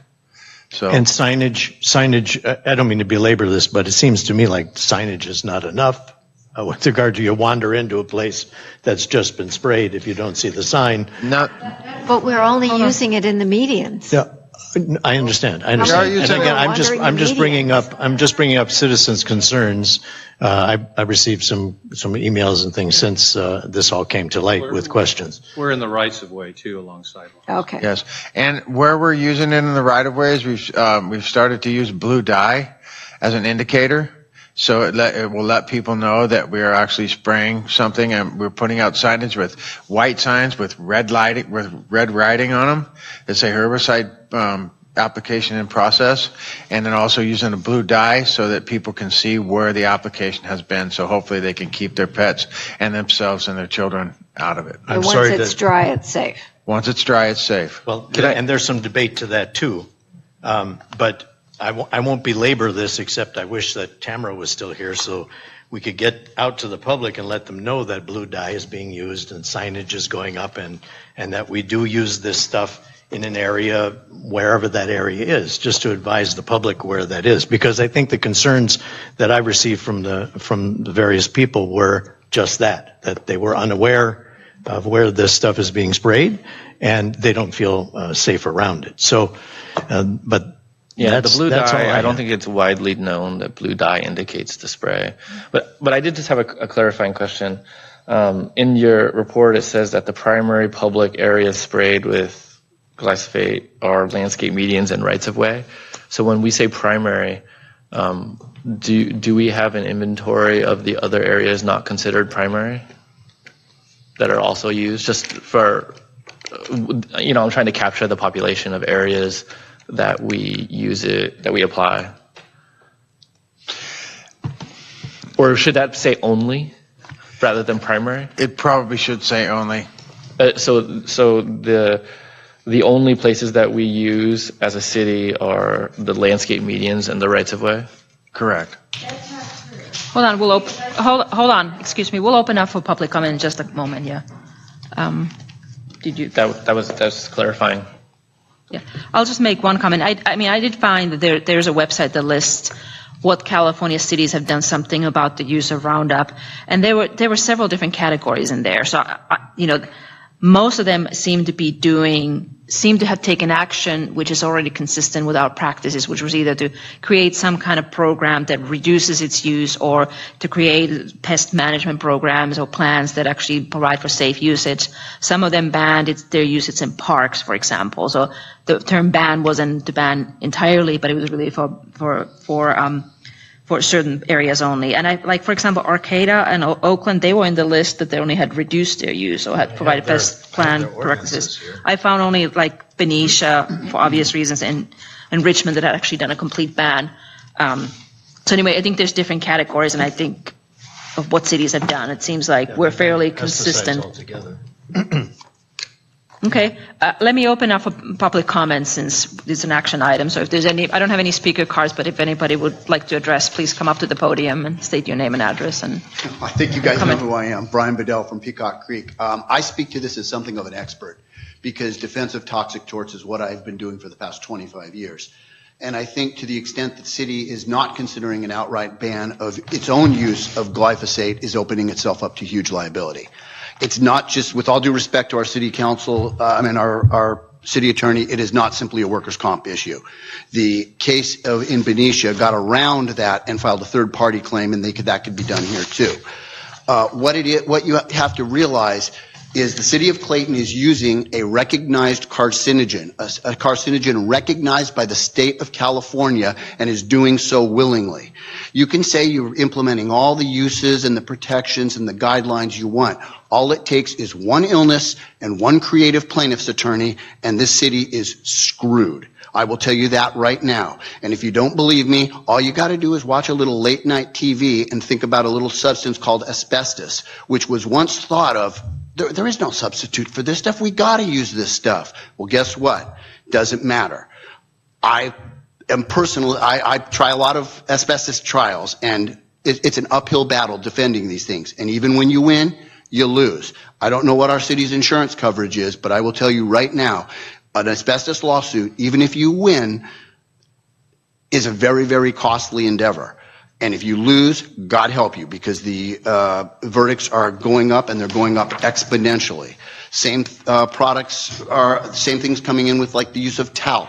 Juries in California are very, very willing to give a lot of money to injured or dying people simply because they look at cities or large corporations as having it available, whether that's realistic or not. So to the extent you're turning a blind eye to this, you are,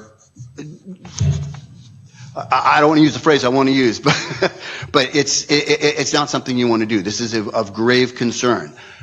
I understand the usefulness of glyphosate, but it's a risk-benefit analysis. And if it means pulling more weeds by hand and saving yourselves from a multi-million-dollar lawsuit, I think that's the way to go.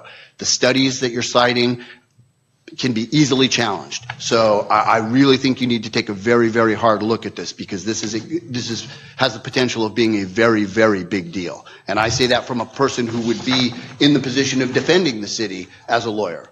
So that's my 2 cents on that. Like I said, I speak from a position of expertise on this, not opinion. Thank you. Anyone else? This is great having this opportunity. I live downtown, Marcia Rosenthal. I represent our Mitchell Creek Pull the Place. microphone down. Oh, I'm sorry. I live downtown, Marcia Rosenthal, and I am a representative of our Mitchell Creek Place HOA, the new sort of 9-year-old Victorian homes across from Scipolini's. My experience with this topic is that last week I was walking my 2 dogs down Oak Street. Had I not noticed one of our city workers spraying, he was just about out of sight. And I caught up with him and I said, "Sir, I see you're spraying." He had the tank. "What are you using?" And he told me what it was. And I said, "Oh, well, I'm walking my dogs down Oak Street. Which side of the street, or have you sprayed both sides?" And he was nice enough to tell me that he had sprayed the side where the bridge is to go up to the elementary school. From that point down, I believe.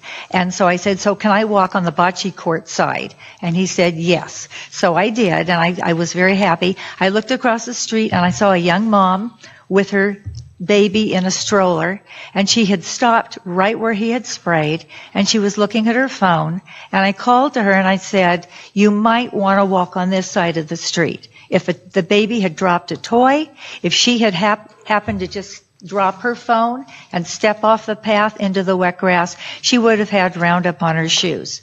That goes into her home. You know, babies crawl on the floor. All right. My dogs, thank God, I did not walk them into the wet grass. They eat grass. They poop and pee in grass, but they love to eat it. Had I not seen this person who was working for the city spraying, I would have walked my dogs probably into the wet grass, just thinking it was just regular moisture, not realizing that it was the product. I did see him go around onto Main Street.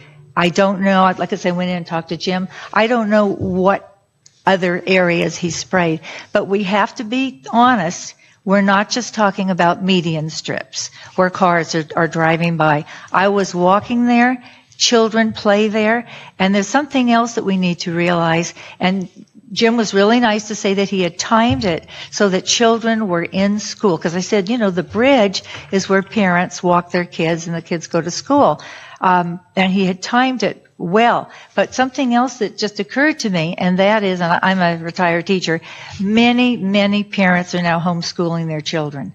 In my HOA, one of the moms and dad were homeschooling their child. If you go to the park during the day, when you would most likely expect everybody to be in school or in daycare, you'll be surprised to see how many children are out. And that's because homeschooling. So that means even though you time the spray for the elementary school, how many parents are homeschooling their children and walking them through these areas? So, thank you. Thank you. Anyone else? Go ahead.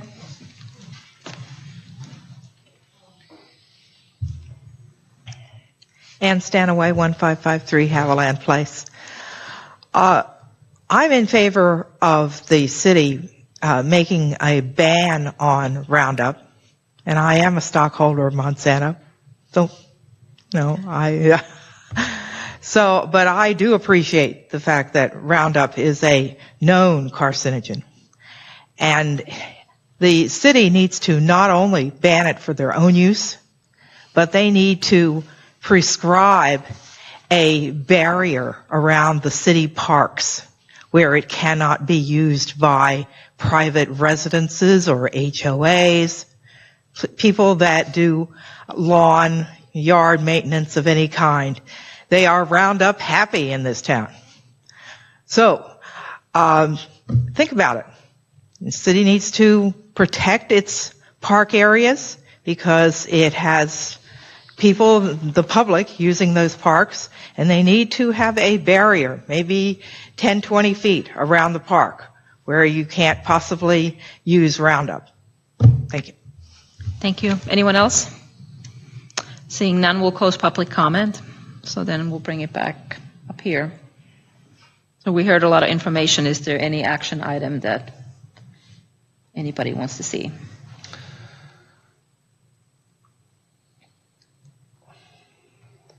I'm uncertain. I do think that it would be worthwhile to explore alternatives, but I don't know how fruitful that would be. So I'm kind of still thinking. I like the idea that that people are becoming aware of this. I would caution that we've got to be careful ourselves down the road here, keeping an eye on what other cities are doing and what lawsuits are being filed. But moreover, I think we need to go back on a public relations campaign to let people know at least where people are spraying and when and how, and if they're going to put up blue dye or signs that people should know that to look for those things, especially when they're out with their pets and their children. Yeah, I think the awareness part is pretty is a good thing. So I'm not sure exactly how or in what manner. I mean, blue dye doesn't automatically communicate to me that there's something to avoid. I don't know. I mean, it's good. I just don't know that means that will tell people to avoid an area. I don't know what an action item would be here, other than just what is a valid action item. Banning Roundup? If I might. Yeah. One idea in terms of outreach, since you're, leaning towards, that area, is perhaps the mayor could cover something in her mayor's column in the Clayton Pioneer. The difficulty is how do you reach out and get everyone to read about it and know about it at a certain time next door. But one of the things that was mentioned is, I understand where we're spraying, but when we're spraying is problematic because we only, as you folks know, we only have a certain number of personnel. Schedules can change based upon weather patterns. Schedules can change based upon availability of personnel, the right people to, make those applications. So, since, Marcia Rosenthal, met Mr. I think it was Jeff Miller actually out in the field, one of our maintenance workers, and then had a conversation with Mr. Warburton. We have now initiated that practice where we let people know where the areas where we're spraying and whatnot. But it's not universal in terms of a perfect panacea. We are in a delightful area, but part of the delightfulness of our area is that it has an abundance of weeds. And I can, just tell you managerially, pulling weeds by hand, and I appreciate that that's a thought. That sounds good when you're dealing with your own yard, a residential area, but now take the entire city and take, 6 maintenance workers. And it doesn't go very far, and you can pull the one weed, and another weed sprouts up, 3 or 4 days later, and so you're going to have to, policy-wise, weigh that balance in terms of things, and we can certainly try some other suggestions, such as industrial-based vinegar, and maybe what we do is we try a little section and say, here's what industrial based vinegar does. I'll save you the problem. Okay. I've done it. Okay. Jim's right. It burns the top off and that's it. And it only really works if the sun beats on it right after you spray it while it's still wet. Otherwise, it does nothing. So yeah. I've got to believe that if there was something that was as effective, than to Roundup or glyphosate, it would already have been, manufactured by now. But it's a difficult problem to take care of. And the same token, people want the weeds gone. So, yeah.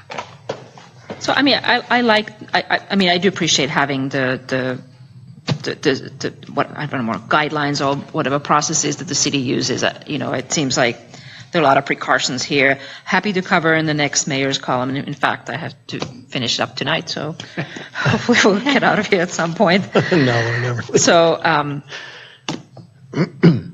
don't know. Yeah, I think that's good as a first step for sure. And then, like I said, I've done, I've tried to do my diligence, and I've done a lot of reading on it, and I'm not persuaded on the science, but I do think that there's a risk because you don't need science to get a jury. I mean, you just need a jury. They can decide whatever they want. Yeah, with the jury, you don't get truth, you get verdict. Yeah. So, So maybe I think this is that's my biggest something- concern area Right. is just the potential and the risk. So maybe this is something we'll keep an eye on anyway, and it sounds like maybe staff does it anyway. Yeah, I know that the verdict did get reduced quite significantly. I don't remember how many times it got reduced. The one I saw was down to 70, but if you saw that it was even further, I'm not sure. No, I think it went to 78. 78, okay. Yeah, you said 73. Was that all? Yep. What's a few? Yeah, I think it went from 289 to 78, right? And that exceeds the city's excess liability coverage. Yeah. That exceeds the city's general fund by far. So, I mean, that to me is, that's my biggest concern. I don't know. There's nothing really to do about that other than continue to monitor the legal landscape to see what comes down. Okay. Are we okay with that, or can we move on? No, yeah, and I appreciate the write-up. I think it's good. And I think that as a matter of, because it's, in the packet, as a matter of public record, I think it does speak to some of the concerns that folks may have in publicizing the spray areas, that's helpful. Okay. And we may have to revisit this down the road anyway, especially if more people become Yeah. aware. So your column may be a double-edged sword, so we'll Okay. see. Do that. Okay. Well, then we'll move on to our next item, which is 8D, which is councilmember request to discuss city consideration of possible semi-annual public reports by city staff on achievement of council goals. Thanks, Jim. Councilmember Juan. So, we had just met recently for our goal-setting session, and each year we do that. In the most recent one that we held, we added one, we took away some, and we modified others. The new goals that are set each year, they're entered into the minutes as well. But beyond that, there isn't a formal report out on the status of those goals or if they are accomplished. And we carry some of these goals for, 10 years or more. With limited time and resources, I think that the city staff has been able to accomplish quite a bit over the years.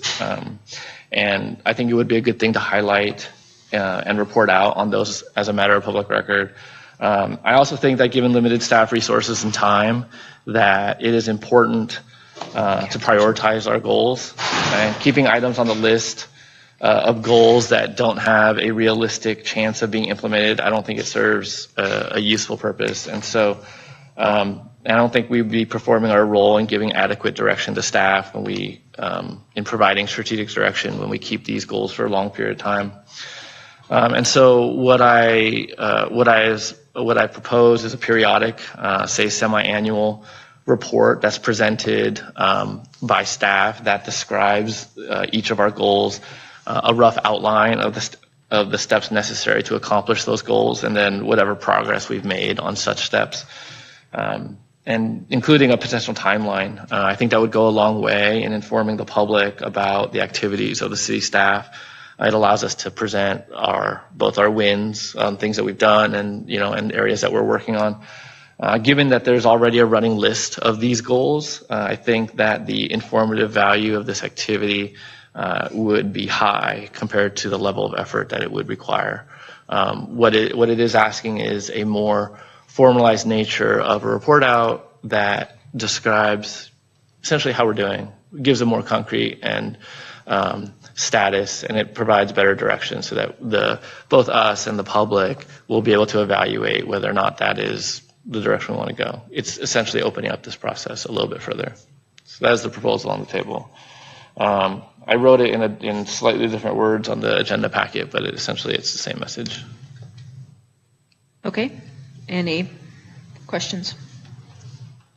Well, I guess my question would be to staff about the amount of extra work. Do we have the time? Is it extra busy work? When I was in private life and I had to do this kind of thing on a periodic basis, but I don't know where we are with regard to your busy work. Well, I think we discussed at the goal-setting session the amount of limited resources we have, and basically what we would be doing is spending our time reporting on occasion, whether it be annual or semi-annual, as opposed to doing. And I think, to me, that's really the milestone that we ought to be marching to, is doing the work. And that work can be disrupted at any given time. For example, last year we had plans to, with the city council, to put in or replace the tot lot equipment up at North Valley Park. Ms. Hoffmeister has been working on that. Mr. Gianni, who's the former maintenance supervisor, was working on it too. And he had two vendors, park vendors, who are approved to do that. He got an initial proposal. Mr. Gianni left. He retired from the city. Mr. Warburton came on board. He had a certain time period, and he's still in that transition to being on board. So Ms. Hoffmeister stepped in, and as I asked her to see if she could expedite that as well. Contacting the vendors who are CMAS approved, which means it's already been pre-bid, so that a low bidder in California. The vendors didn't return her calls. Well, why? Well, they were busy, restoring some properties that had been destroyed in other areas of the city at magnitudes and amounts of sums of money that were larger than what the city was doing for the tot lot over there. And we still don't have that at this point in time met. So what I'm indicating is that anything can trump the march of the city towards performance and achieving that. For those who have been on the city for a while, and even the city council for a while, and even Councilmember Juan, you have received what the city has done over past years, because I produced that. If that's what you're looking for, to make that a public document, that can certainly be done. I guess if you're looking for this type of thing for public consumption, public reporting, I think being done on an annual basis is probably preferable to semi-annual, because I'm not sure much will be accomplished except reporting that I had to move the sticks out because of X, Y, and Z, and people are going to yawn and say, well, why hasn't that been accomplished?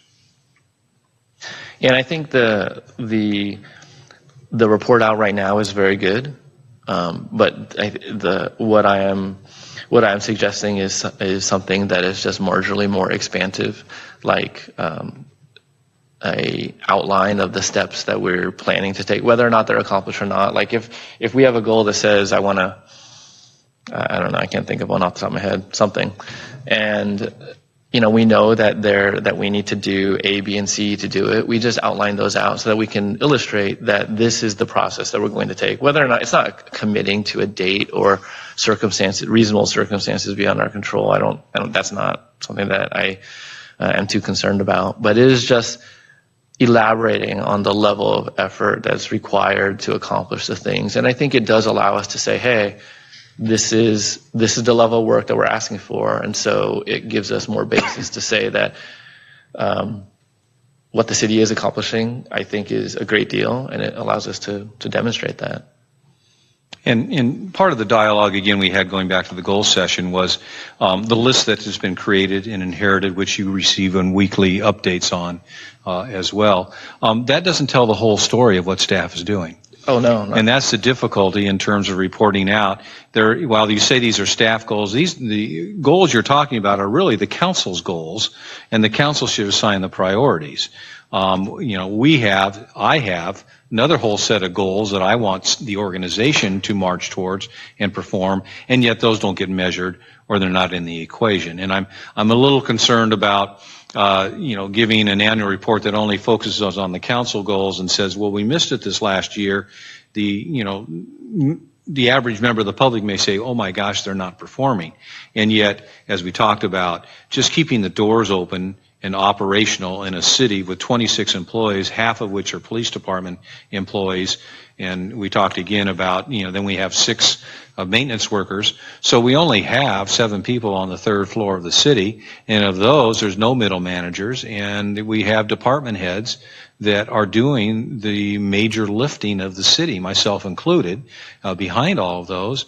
And it can be very difficult and challenging with sick leaves and vacations and just, I can't get a response from a reporter. So, yeah, if there's an annual reporting that's required or you want to see something, we can try to aim for that. Sometimes I've seen cities that do it. They'll do it with an annual budget, the presentation of their budget and going forward with their goals and how did you do during this last fiscal year. But, this is your item, so I'm just giving you some thoughts to think about. Yeah, I'm not wedded to semi-annual either. I mean, just based on level of administrative burden. Go ahead, Councilmember Pierce. Yeah, we did have a good goal-setting session, and Jeff pointed out that, some of the organization of our list of goals that have been accumulated over literally some of them decades was sort of as they came up, and so we're reorganizing the list a little bit. And I think the biggest thing for the public to understand is that many of the goals that the City Council has on our list are what I call aspirational goals. They are things that if we had unlimited resources or at least adequate resources, we could do a lot of things. But with the number of people that we have, there's a lot of things we cannot do. And we can't even dream about doing, really, unless we were to get resources that weren't needed for the daily operation of the community. And so I think we identified one active goal for the next year or so for staff if the resources can be identified. And that's to potentially look at the town center specific plan. That's not going to be an inexpensive or a short process. So even that is going to be incumbent on whether we have financial and staff resources. Gary was referring to a weekly report that he generates for the council and staff. And the department heads give a summary of what they've been working on over the week. And, the lawns got mowed and we weeded this section of the town and the eucalyptus trees came out this week. And we hear from the police department generally what's happened, no names or anything like that, but we generally hear what the activity has been. And we hear all of the other things that city has been working on, sort of the high level. But it doesn't count all the trips to the counter to answer a member of the public who comes in and asks for information. It doesn't count all the phone calls that have been answered. It doesn't count a lot of those things. And those are things that take up potentially a great deal of time. And keeping the city running is answering those phone calls for the public. That's what we do. And so I think, to think that even that weekly report is a adequate representation of how staff is spending their time is not accurate. And I understand we're talking about goals, but a lot of the goals that we have are keeping the city running. And so I just want to say I think staff does a terrific job with the resources we have, with the time we have, with the talent we have to keep our city running in a way that is above what a lot of cities can accomplish.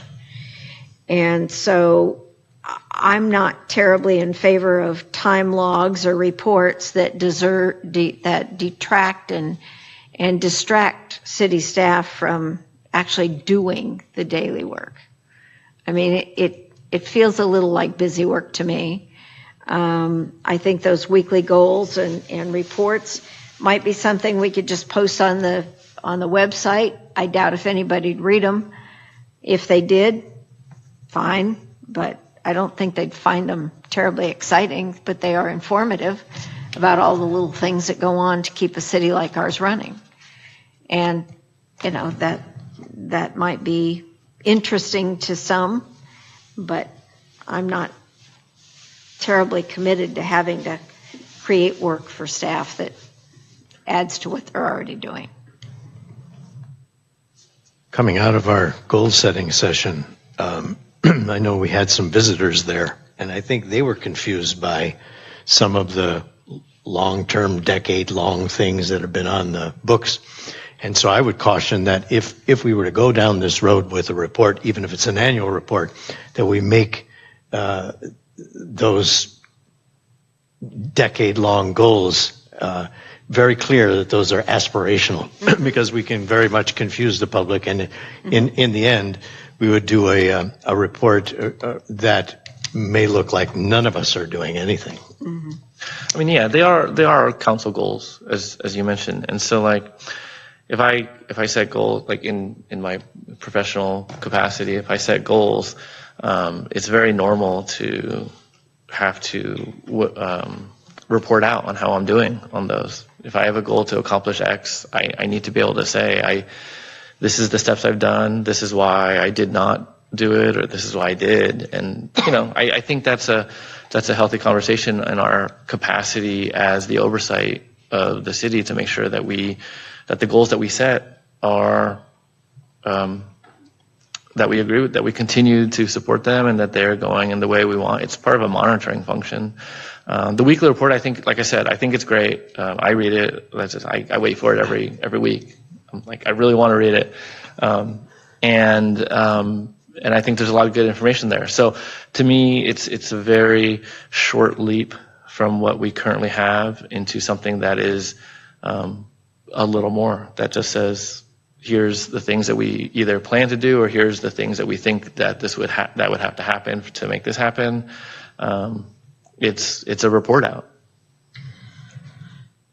I find the city manager's report adequate to keep me posted as what's going on. If you need something that's or suggesting something that would be consistent, or excuse me, a condensed version of that, you got the basis right there. Oh no, I can certainly do that. And like I said, I think the report is great. I think as a matter of communicating and informing, that to me is something that I think that we should do. We should put it out there in the form of, that goes into like one of the packets. It could be like a consent item. Hey, here we're going to approve the report by the city manager about the status of the goals. It's an annual thing, and then it's done. And then it's there for folks to examine if they want, or ignore if they want.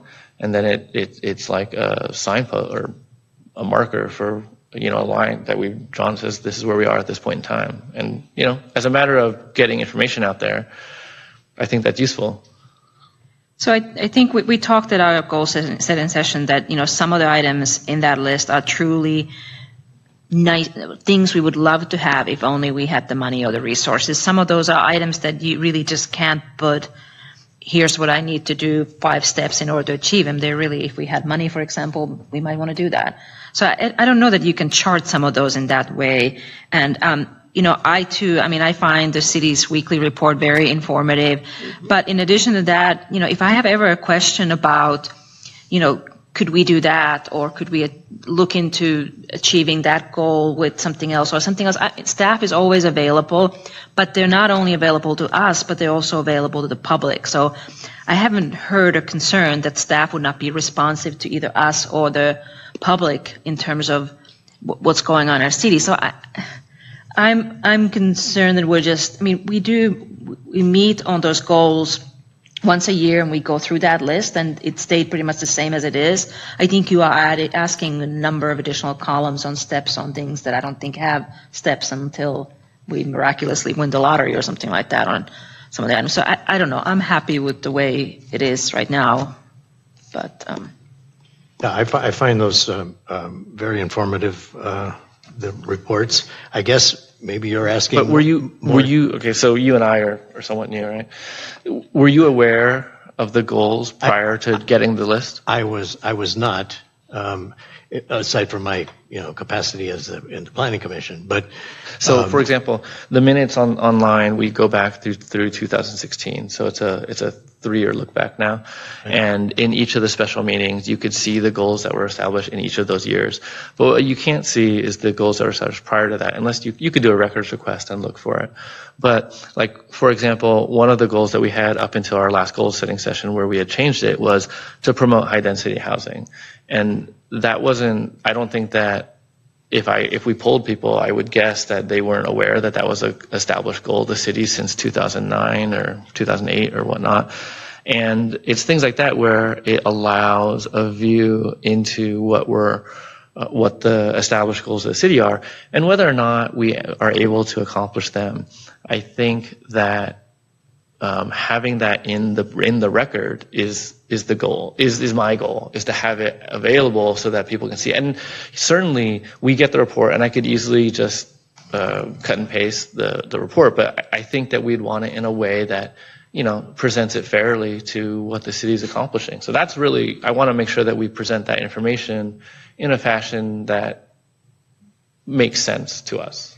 And not just to us, but if we make it a public document, it has to make sense to the public. Exactly. I mean, they have to understand that promoting high-density housing was the language. All we did was move that into a different, we changed the language and we moved it into a larger area, larger bucket. But it's still there. It's just in a different capacity. And so that's something I think could really confuse the public. If it doesn't get explained that way, it could look as though that's been taken off the books, as opposed to just moved into a larger bucket. And so, I want to make sure that we have an opportunity to present the information in a way that, represents the intention of the city. I think the number one goal for the city and city staff is still to keep the city running, to keep our services in place. So, okay. I don't want to hear a complaint from a citizen that when our services can be run because we're creating reporting for the sake of reporting. On goals, like I said, some of those items are things that we have no way of accomplishing in the next year, like I said, unless we somehow suddenly receive some funds. And the city's not being harmed by them not being done. No.